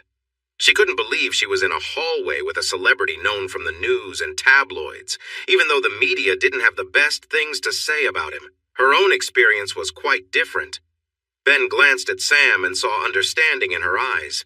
He then looked at the man Sam referred to as Hal. Hal still seemed ready to take on the remaining men and possibly Ben's bodyguards. Turning to Sam, Ben asked, "Can you help Hal calm down?" She nodded in response. "Just a moment," he said. He turned his fierce gaze to the thugs. "I strongly advise you to put down anything you have. Now." Suddenly, another woman in a military uniform jumped into the room and paused at the sight before her. She quickly pulled out two sharp knives. "Ben, stand behind me." "You're late again, Sergeant," Tatiana said with a scoff. Sam watched as the sergeant put her knives away. She moved quickly to the fallen men, carefully disarming them and securing their arms behind their backs, leaving the others who were not alive. Sam stared at the three women and was startled when Ben touched her arm once more. He pointed at Hal, and she nodded back with a shy smile. "Hal, please don't harm these two men," she said, realizing how odd her words sounded. But to her surprise, Hal looked at her and nodded. The two men slowly crouched down, placing their knives on the ground. The sergeant was quick to secure them and take away any weapons in seconds. She looked at Hal, who raised his hands to show he meant no harm. Sam hurried over and wrapped her arms around Hal. He squeezed her tightly, his body shaking from the adrenaline. He kissed her, and she held him closer. "What is happening here?" the sergeant asked. "Ben saved the day again. This time I think he kept these men safe from Hal," Tatiana said, emphasizing Hal's name with a bit of regret. Ben looked at her with concern. "I see you two know each other?" "He hurt someone I was ordered to protect," Tatiana said, clearly upset. She glared at Hal. "I thought I had finished you off." Hal showed her the scar on his palm with a hand over his heart. "Almost." Sam's eyes widened as she realized Tatiana was connected to Hal's scars. Hal turned to Ben. "I need to make a call. I'm Hal Demon, by the way." Ben smiled and replied, "I'm Ben Shepard." Hal took out his phone and called his contact. "Report," came the voice on the line. "I'm in Vegas. I ran into another group associated with the same source as Columbus." The man cursed on the other end. Hal continued after confirming all the men were secured or no longer a threat. "I found out why they are following Sam. I have the important information they want. It needs to go to the FBI right away." Sam stared at Hal in surprise. He nodded at her and smiled gently. There was a pause, then the voice returned with renewed energy. "Really? That's great. Which hotel are you staying at? I'll set up for someone from the agency to collect the information." "The Enchant Resort. They need to hurry because this information is urgent," Hal said. "Got it. What do you need right away?" Hal glanced at the two bodies nearby. He felt a bit of relief thinking about them. "I need help with the police." "No, we will handle that," the sergeant replied. "Who is that?" Carl asked. "Put her on the phone." Hal raised his eyebrows and passed his phone to the woman. She whispered to Carl for a moment before returning the phone to Hal, looking wary. He frowned at her and put the phone back to his ear. "It's me." "They will take care of everything. I'll send the FBI for the information right away." The call ended, and Hal placed his phone back in his pocket, turning to Ben. "Thank you for your help." "Those people didn't seem like FBI or police." "Who were they?" Ben asked. Hal signaled for Sam to come back to him, and she quickly joined his side. "Sam used to be with a bad man. He runs a strip club in Rochester, New York, and he's involved in a human trafficking ring. He wrote about a delivery arriving in New York City on a ship. It's pretty discreet, and will get here in 2 days." Soon after writing the note, Sam escaped from him. She accidentally took the note with her as a bookmark. Now she has been on the run, and this man who forgets a lot is trying to get it back. He can't contact the ship, so all he had was the note, which I now possess. The large man nodded and looked more closely at Hal's arm. "Looks like your jacket got damaged." Hal checked his sleeve and grimaced. "I just bought this," he sighed, then turned to Sam. "Are you still hungry?" She smiled shyly and nodded. Hal grinned at Ben. "Can I treat you and your friends to dinner?" He turned to Tatiana. "As long as you promise not to cause any trouble again." She clicked her tongue but received a stern look from Ben and eventually agreed cautiously. Ben returned Hal's smile. "We have reservations, but we'd love to have you join us if you're interested." Hal noticed the sergeant trying to get Ben's attention. "I'll handle the authorities and meet you upstairs later," the woman said. Police officers were entering the hallway, and she moved to speak with them. As they introduced themselves, they waited for the police to get directions from their leader.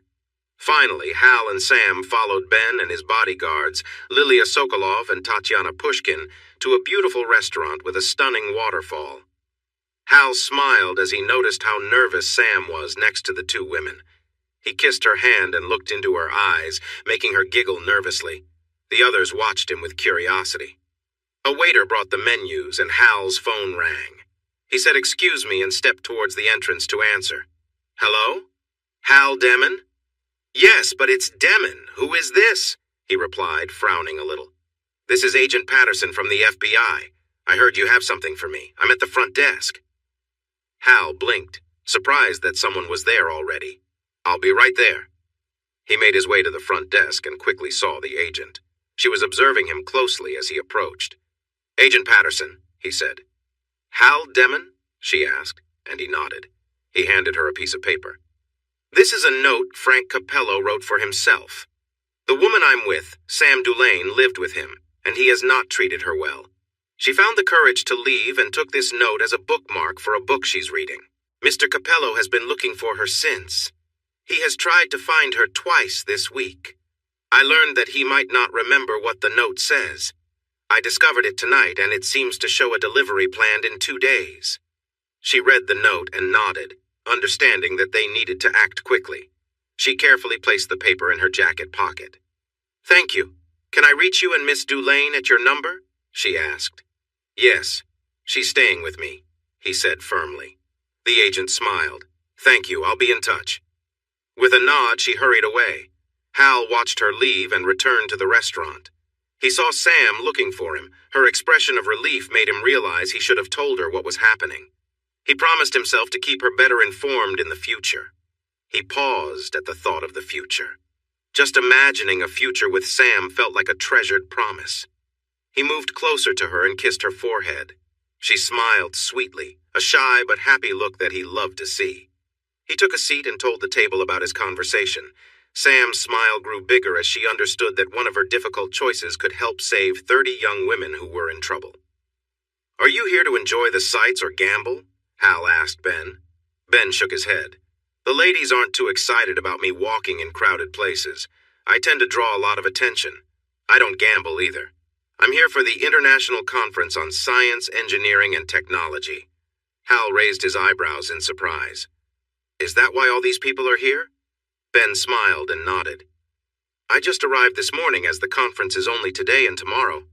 I have some meetings planned, and I'm really excited to attend a few panels." He glanced at his bodyguards, who did not seem very happy. "I told you two that you don't need to join us for the meetings or panels. Evelyn and I will be okay." "But we can't do that, Ben," Lilia replied. "There are military representatives from many countries at this conference." Hal looked back at Ben and noticed his resigned look. The big man managed to smile for Hal and Sam. "It was more enjoyable when I wasn't under so much scrutiny." "Find a way to enjoy it," Hal said, nodding. Ben nodded thoughtfully and smiled again. "So what are you two doing in Vegas?" he asked. Sam shot a nervous glance at Hal, and he held her hand tightly. "I'm heading to Los Angeles for the day tomorrow. I have something important to take care of there." Tatiana's eyes narrowed as she focused on him. "Is this going to end badly?" Ben frowned at her, and she tried to hide her reaction. Hal observed their exchange and felt the tension in the air. The reason for it was unclear. "No, that's not why I'm going," he assured them. Tatiana nodded but looked down, accepting his answer. "What about you, Sam?" Ben asked next. Sam still looked a bit uneasy in this group. Her gaze shifted between Hal and Ben. "Oh, I'm staying. I'll wait here for Hal. The hotel has a pool, so I might go there. Maybe—" She smiled at the group, and Hal felt her grip tighten on his hand. He placed his other hand over hers and squeezed gently. Her smile showed she appreciated his support. Ben glanced at Hal. "Will Sam have any problems with those guys again?" "No," Hal started to say. But then he remembered the FBI was keeping things quiet until they made their move in 2 days. "Wait!" He turned to Sam, whose eyes were filled with concern. He faced a difficult choice. He couldn't take her with him because Lisa and Chet were dangerous. But leaving her alone while Frank was unaware that she didn't have the information was not safe either. Frank had connections in this city, and it was too risky to walk around Las Vegas tonight with her. He needed to confront Frank Capello soon. "How long will you be in Los Angeles?" Ben asked. "I won't be back until after midnight tomorrow," he answered cautiously. Ben looked at Lilia and Tatiana before turning back to Hal. Sam can join us. She would be safe with us. Hal looked at the two women and noticed they were considering his response. Then he turned to Sam. Would that be okay for you? I'd rather be with you, she started. It's too risky. So you lied, Tatiana snapped, her anger flaring. Stop, Ben growled at her. Hal noticed the mix of emotions on her face. Frustration, desire, fear, need, and confusion all fighting to take over. Usually Hal struggled to read people's feelings. Sam was a good exception for him.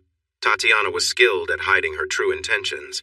But when she was with Ben, her mask slipped, showing her real emotions clearly, much like Sam did. Hal took a deep breath and held Sam's hands in his. My wife will be there. I'm not sure how she'll react when I tell her I'm filing for divorce, but I think it won't be good for you, and she might even get upset. She doesn't handle losing well. I'm also worried about Chet Barley. I suspect he is trying to target me and is using Lisa as a way to do that. I've heard he's gone off the rails. Ben listened with a concerned look. How are you getting to Los Angeles? Hal looked at him. I'm driving. I don't like flying. Being in a small space with many strangers is tough for me. I was going to offer you a jet service I use. You'd fly alone and it would cut the trip to just an hour each way, Ben suggested. Hal raised his eyebrows in surprise. I have a budget that can't cover. It's on me, Ben insisted. Hal's eyebrows shot up. That's very kind of you. Why? Ben nodded toward Sam, who was looking at Hal with worry. You need to arrive rested to be safe. Please accept Ben's offer, she pleaded. Seeing her concern made him want to keep that look off her face. He turned to Ben. Thank you. I accept. Ben smiled with relief. When do you need to be in Los Angeles, and when would you return? I'd like to arrive by noon. I'd come back here around 9. Ben nodded and pulled out his phone. He spoke softly into it. When he finished, he grinned at them. All set. They'll meet you at the charter counter. Sky Shepherd. You own the jet service? Hal asked, surprised. Ben shook his head. No, it's just a name I let them use for marketing. Dinner arrived, and the conversation shifted to lighter topics like travel and music. Hal proudly talked about Sam's singing talent, which made her blush and led to playful teasing and smiles from her. When Sam asked Ben about his fame, he opened up about how he struggled with it and did his best to overlook it. His passion was engineering, and he loved solving puzzles. They quickly changed the topic and avoided talking about Hal's job. Just before dessert, another couple joined them. The man, Dan Bishop, was a former soldier and, like Ben, had a deep interest in engineering. He was also attending the conference. His wife, Willow, was very beautiful, and Hal noticed right away that she reminded him of Sam. She also seemed to have faced challenges in life. He felt a thought trying to surface, but pushed it aside with a frown. Dan caught his eye, and Hal nodded slightly while taking Sam's hand. Dan was clearly protective of Willow, but accepted Hal's nod as a friendly gesture. After dinner, Ben encouraged Evelyn to come downstairs with them. While they only had coffee, tea, and spring water, they found a small bar where customers could sing on stage, similar to a karaoke show. After some persuasion, they got Sam to sing. Though she started a bit shaky, she gained confidence and finished strong, earning cheers from the audience. They asked her for one more song, and when she returned to their table, she hugged Hal excitedly. I think you found your talent, Ben said to Sam, smiling widely. She loves to sing, and she's amazing, Hal said proudly, receiving a hug and a kiss on the cheek from her. As the night grew late, everyone said their goodbyes with plans to meet for breakfast the next morning. Willow and Sam hugged tightly, having formed a bond in that short time. Hal led Sam into their room, and she went straight to the window to look at the view. Thank you so much for bringing me here, Hal, she sighed, gazing at the lights below. When I get home, I'll have to thank Eve for insisting I give you a ride to Erie, Hal chuckled. Sam turned to him, looking a bit sad. Can we not talk about going home? That place never made me feel as happy as this does. He nodded. I'm sorry, I didn't mean to bring that up. You're right. Aside from that brief moment when we faced trouble, being here really has been wonderful. Sam laughed softly at his attempt to make things lighter. She moved closer, placing her hands on his shoulders while leaning in slightly. He looked down, then raised an eyebrow, which made her giggle again. She pressed a little harder. I want to show you how much I appreciate you protecting me from those bad people. she said with a sweet pout. I want that too, but we need to wait until tomorrow night, he sighed. Can I kiss you? He leaned forward and their lips met softly, making him lose himself in the moment. When she pulled away, she noticed his dreamy look and smiled, happy to see they both felt good. Hal felt a warm feeling rushing through him and knew he had to stop now, or he might lose control. He wanted to face Lisa tomorrow, feeling he hadn't gone too far. Yes, he had kissed Sam, and they were special kisses. Yet his mind wandered to the times he had caught Lisa with other men, her lipstick on them, and worse things he wished to forget. He understood that Lisa had pushed his buttons to provoke him, trying to control a part of him she could never fully tame. Her need to dominate him was something he could no longer bear. If she kept it up, he might do something he would regret, and that wasn't a path he wanted to take, no matter how manipulative she had been. Lisa didn't see that the part of him she wanted to control couldn't be reasoned with and wasn't capable of feeling empathy. She wouldn't listen to his concerns and would either get angry or cry whenever he tried to talk. He couldn't live like that anymore. He knew he didn't deserve to feel that way and wished for a little happiness in his life now that he had tasted it. Soft hands touched his face, and he was surprised to feel moisture there. Were they tears? He focused back on the moment and saw Sam's kind eyes looking at him. There you are. You seemed lost in thought. Were those thoughts sad? She asked. He loved her hands on his face. No, they're tears of happiness. I'm finally feeling happy after so long. She made a gentle sound, then kissed him softly, and he savored the tender moment. After pulling back, he hugged her tightly. When he let her go, she smiled brightly, her cheeks glowing. He led her to the bathroom and they brushed their teeth together. He then changed into shorts while she finished getting ready. He promised to help her with her hair in the morning. He noticed the large bed in the room and saw the sofa could turn into a bed too. He opened it and found it was quite comfortable. He stood and put away the clothes he had worn today. Could you stay with me until I fall asleep? Sam asked as she walked out of the bathroom. Hal noticed she was wearing his black shirt again. He looked at his laundry and she smiled. He let out a short laugh. She noticed the sofa bed was open and looked at him hopefully. Just for a little while? He smiled and nodded, brightening her face. She hurried to the bed and got under the blankets. He lay down beside her and she cuddled up against his side. He focused on relaxing, running his fingers through her hair, and she seemed to enjoy it. It felt nice to him, too. He reached over and turned off the light, letting the soft glow from the bathroom fill the room. He settled in closer to her. This was what happiness felt like. Hal liked it. He wanted more moments like this in his life. He glanced at Sam in the soft light and noticed she was looking at him. She smiled, and warmth spread in his chest. He marveled at how clear her feelings were to him. Usually he was not great at reading emotions, but hers were easy to see. Her eyes shone with joy just from being close to him. For the first time, he didn't need to prove himself to her. She accepted him without judgment despite his past. She was close, and he felt her excitement. Something inside him urged him to give her a gentle kiss just once before they settled down. He shifted slightly as she gazed up at him, hope shining in her eyes. He leaned in and kissed her softly. Her need for him was clear, and he kissed her back as she melted against him, expressing her happiness. Hal's feelings for her grew stronger, and he ran his fingers through her hair. She gasped, and they shared a tender moment. He adjusted his position, but realized she was tangled in the blankets. In an instant, he jumped up, pulled down the sheets, and climbed back on the bed beside her. Her arms wrapped around him, and she hugged him tightly. They fit together perfectly, and both felt a delightful connection. Sam's hands moved to Hal's back, and she noticed some scars. She pulled back from their kiss to look at him. "Does it hurt when I touch your back?" she asked gently. He saw her worry and shook his head, but then he wondered if the scars bothered her. Her response was to kiss him again and bring her hands around him. She pulled back slightly, surprised. "Oh my God, Hal!" Hal and Sam shared a warm, playful moment together. She laughed, lightly teasing him as they enjoyed each other's closeness, both happy to be together. He smiled, appreciating her enthusiasm and warmth.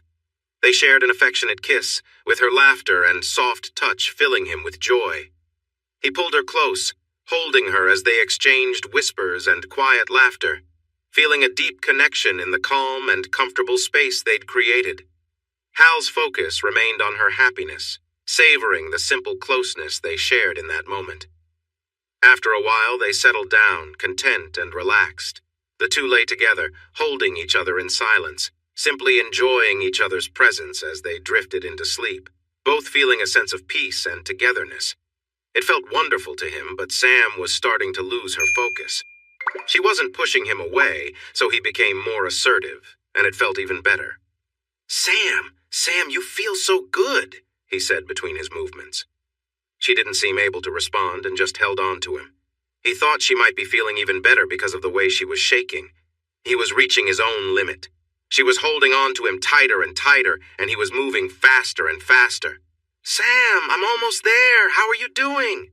"Now! Do it!" she shouted, and he was surprised by how loud she was.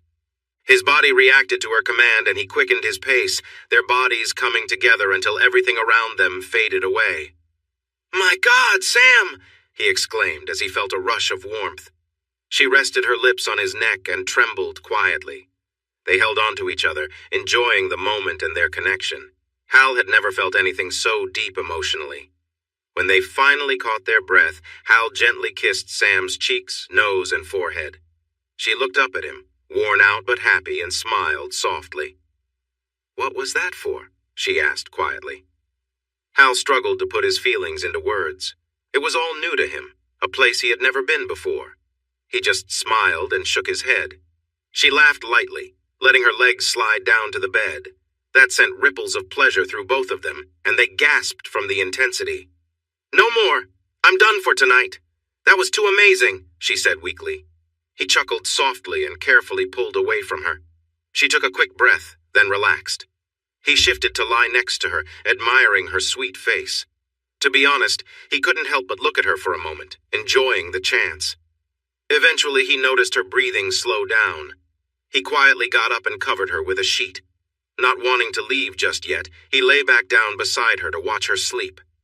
Now that he could think clearly, he felt regret for what had happened. He felt like he had lost his ground with Lisa. He had been unfaithful while married.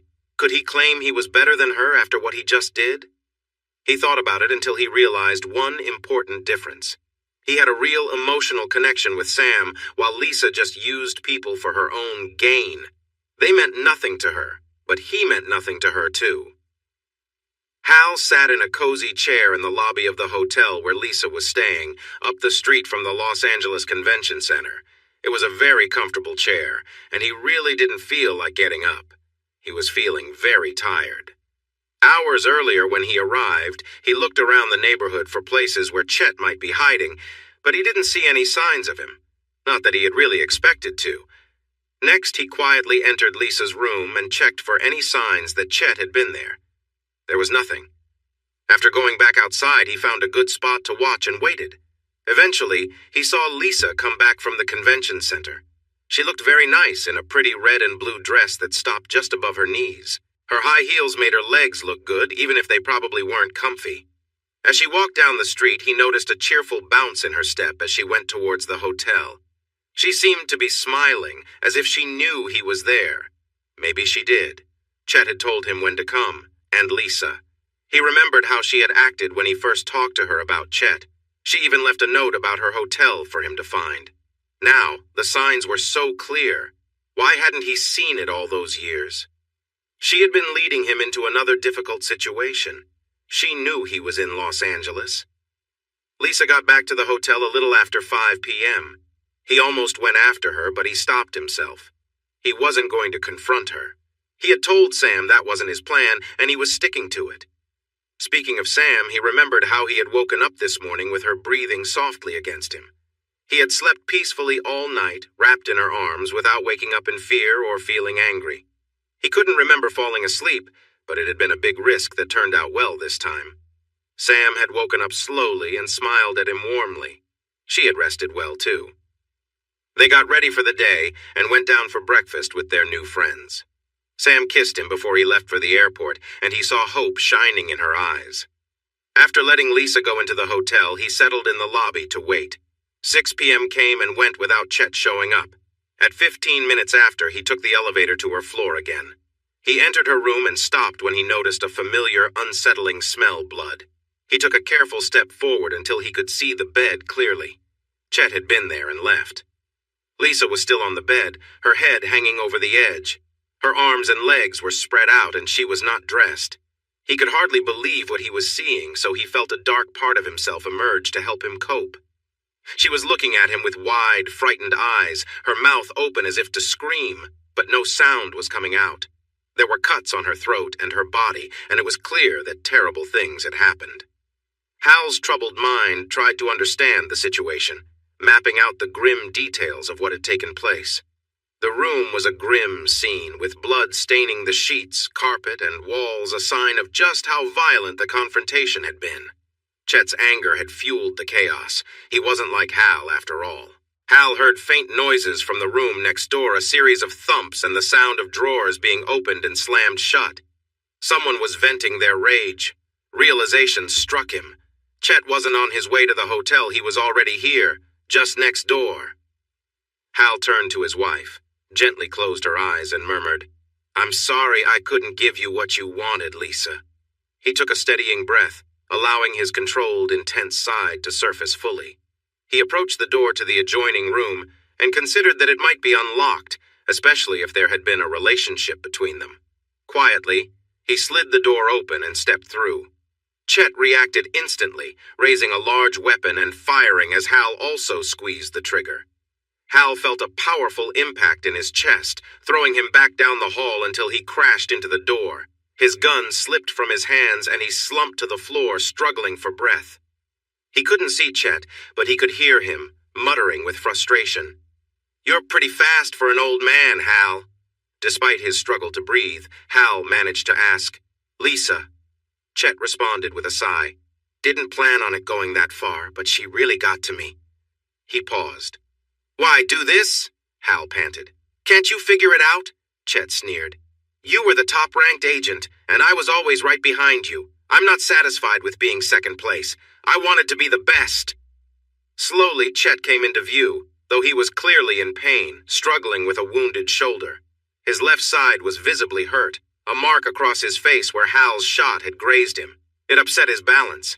He smiled wildly when he saw Hal against the door, arms by his sides and hands on the floor, with his gun out of reach. He chuckled to himself. Chet leaned forward awkwardly towards Hal. He tried to aim the gun at Hal's head, but his arm shook as he pulled the trigger. A part of the door shattered near Hal's head, prompting him to lean to the side. Hal's other hand lifted from the floor and shot at Chet's knees. Chet fell forward with a loud scream. Hal quickly used his knife. He could see the surprise on the younger man's face. Chet struggled to gather his strength, but it wasn't enough as Hal took the gun from his hand. Hal caught his breath but felt sharp pains in his chest. He might have some broken ribs. He pushed Chet's body aside and looked down at him. He felt a dark urge rise and acted on it. Staring into the dying man's eyes, Hal turned his knife to finish the job. He felt a grim satisfaction seeing fear in Chet's gaze as life slipped away. He wiped the knife on Chet's shirt. Carefully standing up, he pulled out his phone and called his contact. "Report!" "I found Chet," Hal said, trying to breathe. "He's dead," the man replied with a sigh. It wasn't a question. "He killed Lisa because I didn't arrive when she expected. When I got here, he tried to kill me," Hal explained. There was a pause. "Why were you late? You're usually very punctual." The man sounded worried. He didn't like changes in Hal's routine. "I was on time, just not when she thought I would be. I came to talk about a divorce, not confront her about anything else. I never expected he would hurt her." Hal felt lightheaded, having trouble breathing. He might have internal injuries. He told Carl the hotel name, the floor, and the room numbers, then ended the call. He walked down the hall and picked up his other gun. He reloaded both weapons and tucked them into hidden pockets on his pants. He looked through Chet's luggage and took a shirt and a hoodie. He changed out of his torn shirt and the 2 protective vests he wore. The extra layers had saved him, but the impact from the bullet still hurt his ribs. Chet's shirt was a bit loose and the hoodie was bulky, but at least he wasn't covered in blood anymore. He left the room and headed to the lobby.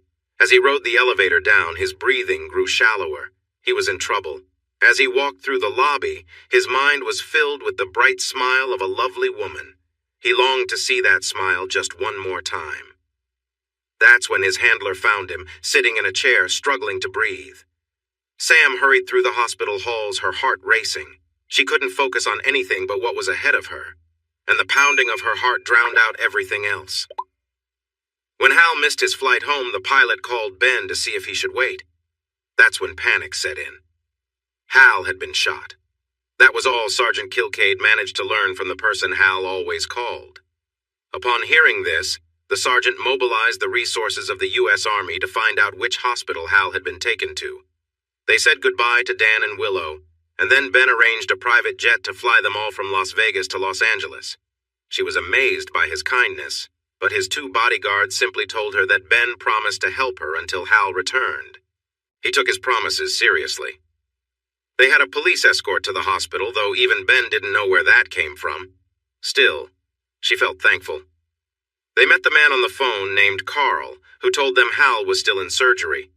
He had been wearing a vest, so the bullet didn't penetrate too deeply, but it was a large bullet that broke some ribs and caused some damage. It was critical. That morning, she woke up in the waiting room, resting against Ben's shoulder. He woke her to share that someone had finally come to tell them Hal had been moved to a recovery room earlier that night. He provided the room number, and she hurried to find him. When she finally found the right room, she rushed inside and saw Hal resting against pillows. She stopped herself from jumping into his arms, and instead stepped closer to the bed and brushed his hair back gently. He had a tube delivering air to him. Her touch seemed to wake him up, and his eyes slowly opened. She remembered his rule. "Hal, it's Sam. How are you doing?" "I've felt better," he replied while taking a breath. "I've felt worse." His gaze wandered around the room. "Where am I?" "A hospital in Los Angeles. Can you tell me what happened?" she asked. He closed his eyes for a moment. "I probably shouldn't," he said. Then his eyes opened again. "But I can share a little. The man my wife chose to be with took her life. He's the one who shot me." Sam gasped, her hands flying to her mouth in surprise. She felt a mix of horror and unexpected relief, and then guilt washed over her for feeling a spark of joy. She must have shown her feelings because Hal smiled softly at her. "It's okay," he said gently. "I completely understand. I went there to tell Lisa I was ready to end our marriage, but I guess that fight won't happen now. I'm free, as strange as it may sound. I feel sad about her death and the way it happened, but I couldn't control any of it. Understanding this makes me see my whole marriage in a different light. She didn't love me. She loved being in charge of me and the chaos I kept hidden inside. That was what she wanted most." "I'm sorry," Sam said quietly. He shook his head slightly. "You've been very honest with me. I really appreciate that. It means a lot, especially since I have to keep many secrets for others. You make me so happy. I never imagined I could feel this much joy. I don't think I deserve it, but I cherish it, and you." Sam's big, bright eyes were filled with tears. "Those aren't sad tears, are they?" he asked, looking worried. "No, you silly man. I'm just really happy, too," she replied excitedly. "Then why aren't you kissing me?" She laughed and leaned over to kiss him, gently holding his face. In the hallway, Ben peeked in and then turned away from the open door. He looked down at the small man beside him. Their eyes met. "You're taking over their protection duty until the issue with her ex is cleared up, right?" Carl nodded. "Good. Now I need to say my goodbyes." He knocked on the door frame and entered with a smile. "Hi. I hope I'm not interrupting, but I'm going back to my own life and I wanted to wish you goodbye and good luck," he said warmly. Sam turned and gave him a strong hug, which Ben returned. Then he shook Hal's hand. "You two take care of each other, okay?" "Thank you for looking after Sam," Hal said. Ben smiled. "It was my pleasure. Get better soon." With a final wave, the big man left, joining his 3 friends in the hall to head home. Carl came in looking serious. "You worried us a bit there." Hal shrugged with a small smile. "The doctor says you can leave in a week. I think you've had enough traveling for now. We'll fly you back to Rochester." "I'm not going back. Chet was on the West Coast, right? San Diego?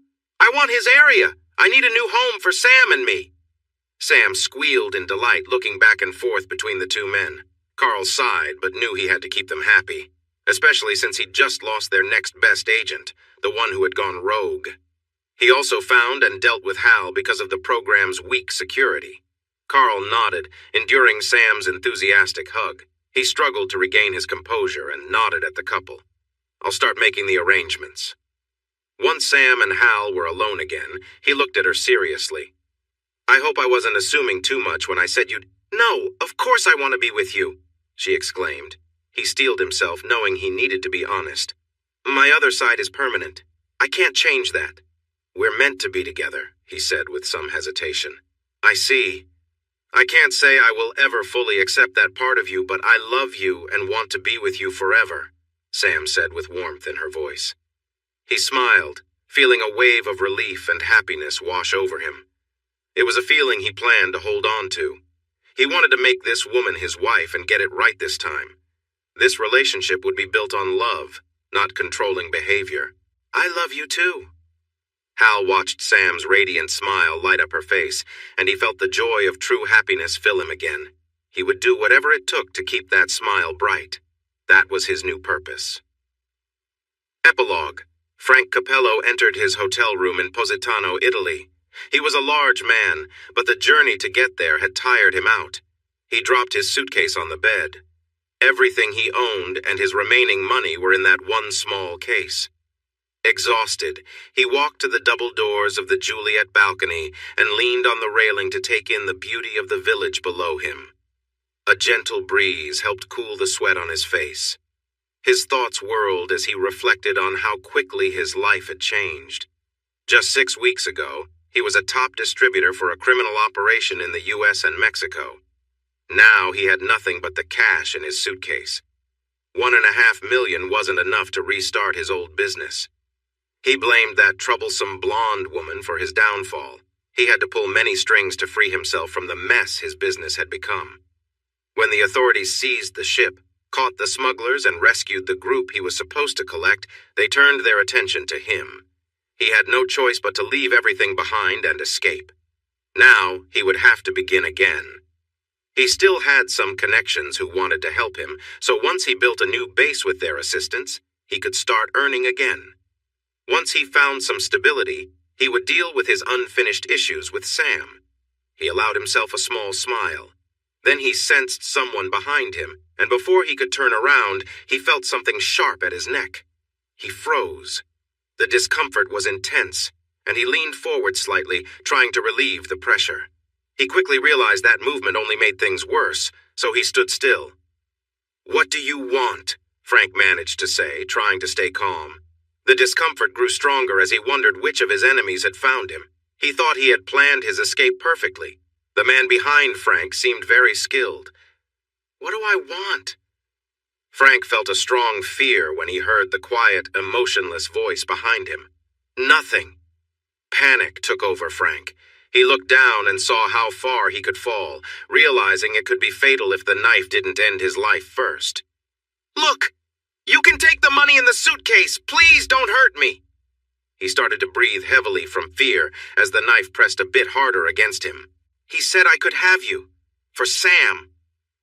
Frank's heart raced as he heard that name. Sam? She sent this person after him? Memories flooded his mind of all the hurtful things he had done to Sam. The weight of his past actions hit him hard as he realized he was in serious danger. With a swift movement, the knife pierced his neck, leaving him weak. Frank couldn't cry out as he collapsed forward over the railing, falling 30 feet to the ground below. A passing bus happened to drive over him as he fell. When the tourists from China rushed off the bus, some paused to take photos. A few pointed their cameras at the open balcony, but there was nothing to see, just curtains blowing gently in the wind. Inside, the room was quiet and empty, except for an open suitcase on the bed where an unusual assortment of items lay scattered. The police would certainly find this case puzzling. Sam felt a wonderful tingling sensation throughout her body. It was as if her skin was glowing. She had just spent the day at a beautiful spa, enjoying every moment of relaxation. First, she had a full body massage that melted away all her tension. Then came a facial, making her feel younger and refreshed. Next, she had her nails done, sporting a lovely shade of pink with sparkles. Afterward, they washed and trimmed her hair just a bit because Hal preferred it long. As an extra treat, she had a wax treatment, leaving her feeling smooth and ready for Hal's return. The entire day felt like a dream, something she had always wished for but never thought would actually happen. She certainly never expected to enjoy this luxury at a high-end spa in Positano, Italy. So far, Italy was stunning, and it was the first stamp in her new passport. Sam had been by Hal's side, caring for him as he recovered from his injuries back in Los Angeles. He healed very quickly, and they spent their recovery time at a nice hotel while Hal's helper, Carl, prepared their new life on the West Coast. Hal surprised her with a passport, arranged by Carl, and first-class tickets for a flight to Naples, Italy. Hal seemed excited to get there and wasted no time driving a rental car to the beautiful village of Positano. Then he checked them into a lovely hotel. After a delightful dinner on a patio overlooking the sea, they collapsed onto their bed, too tired for much else but hugging. She felt amazed by how fast everything was happening. Hal promised they would take things slower the next day. This morning, he surprised her again with a spa reservation just for her, explaining that he didn't like strangers touching him. She had a wonderful day and couldn't wait to get back to their room to see Hal. The thought of him brought a warm feeling to her. Hal was such a refreshing change from Frank. Remembering her old boyfriend made her uneasy, so she pushed those thoughts away and focused on Hal, how he made her feel, and how much she enjoyed making him happy. She felt a little giddy just thinking about him. Sam rushed down the last hallway to their suite and used her keycard to enter. She walked into the open living area and saw Hal relaxing on a lounge chair on their balcony. When he turned to smile at her, she felt a flutter inside and her legs shook a little. He stood and watched her come closer with a big smile. "Hello, beautiful." She jumped into his arms and gave him a soft kiss. When the kiss ended, he grinned and invited her to sit next to him on the chair. "Did you enjoy your spa day?" he asked. "It was amazing in every way," she replied happily. "Great. You deserve to be treated well," he said, gently lifting her hand to kiss it. After a kiss that made her feel all warm inside, he admired her nails. "They look lovely." "Thank you," she said with a smile. He raised an eyebrow as he looked at her hand more closely. His expression changed, showing he was a bit troubled. Sam noticed this and felt worried. "It's almost perfect, but there's one thing missing," he said with a playful sigh. Sam tried to guess what he meant, feeling anxious to be perfect for him. "Ah, I know," he suddenly said cheerfully. Still holding her hand, he reached under the pillow behind him. When he turned back, he knelt down in front of her. In his left hand was a small black leather box. Sam felt a little dizzy as she watched him open the box, revealing a stunning ring. It had a large, clear diamond in the center, with smaller diamonds curved around it like stars in the sky. She couldn't breathe, it was so beautiful, and that center diamond was huge. "I need you, Sam. I can't imagine my life without you. You bring meaning and balance to my days, and those are important for my happiness. I promise to always do my best to keep you happy and safe as we grow old together. Will you marry me?" She was speechless as she looked into Hal's hopeful eyes. She quickly nodded and a big, relieved smile spread across his face. He took the ring from the box and gently placed it on her finger, which surprisingly had no other rings. It fit perfectly. "Oh my gosh, Hal," she exclaimed, staring at the beautiful diamonds on her finger. She had never owned a diamond before, not even a small one. Her whole body was shaking, so he sat next to her and wrapped his arms around her in a warm hug. "I love you so much," she cried. "I love you too," he replied. After she calmed down, she rested her head against him and gazed in amazement at the ring. "When did you have time to get this?" she asked, still in shock. He shrugged lightly. "While you were at the spa, I took a walk and did some shopping." She couldn't believe how big the main stone was. "Is it really real?" Hal chuckled. "Yes, I made sure all the diamonds are real, and the center one is 10 carats. I wouldn't spend that much money on a fake ring." Sam gasped at the price and pulled back to look at him in surprise. Hal instantly felt awkward. "Oops, that was a bit much, wasn't it? I shouldn't have said that. I'm sorry." She continued to stare wide-eyed. Hal, you shouldn't spend that much on me. Don't worry about it, of course I should. Didn't you hear me say how much I need and love you? You mean more to me than any amount of money. I hope you like the design. I just asked them to show me the prettiest ring. He looked down at her hand and smiled. I think it looks beautiful on you. Sam pulled him close and kissed him again and again, smiling widely with tears in her eyes. When she pulled back, she quickly removed the costume jewelry from her other fingers to give the new ring some space. She kept her favorite rings on her index finger and thumb. She looked up at Hal. The new ring needed a little room. The others were too close. Maybe we could get some earrings to match, Hal suggested, grinning as her eyes lit up. She shook her head. Wait! I can't let you spend your savings on me like this. He smiled and shook his head. I'm not using my savings. I recently got some money that I can use for good things. Now it can help to make you happy. I want to see you smile. She playfully pushed him down on the lounge chair, leaning over him. You don't need to spend money to make me happy. I have plenty of ideas that can do that, she said, giving him a teasing look. She loved seeing the way he reacted to her. She felt excited about the happiness they would share together. Sam was also looking forward to making him happy for many more days to come. Hey everyone! Thanks for watching. Don't forget to subscribe and turn on notifications so you won't miss any of the exciting stories we have coming up. What do you think about the characters in this story? Let us know in the comments. We'd love to hear from you.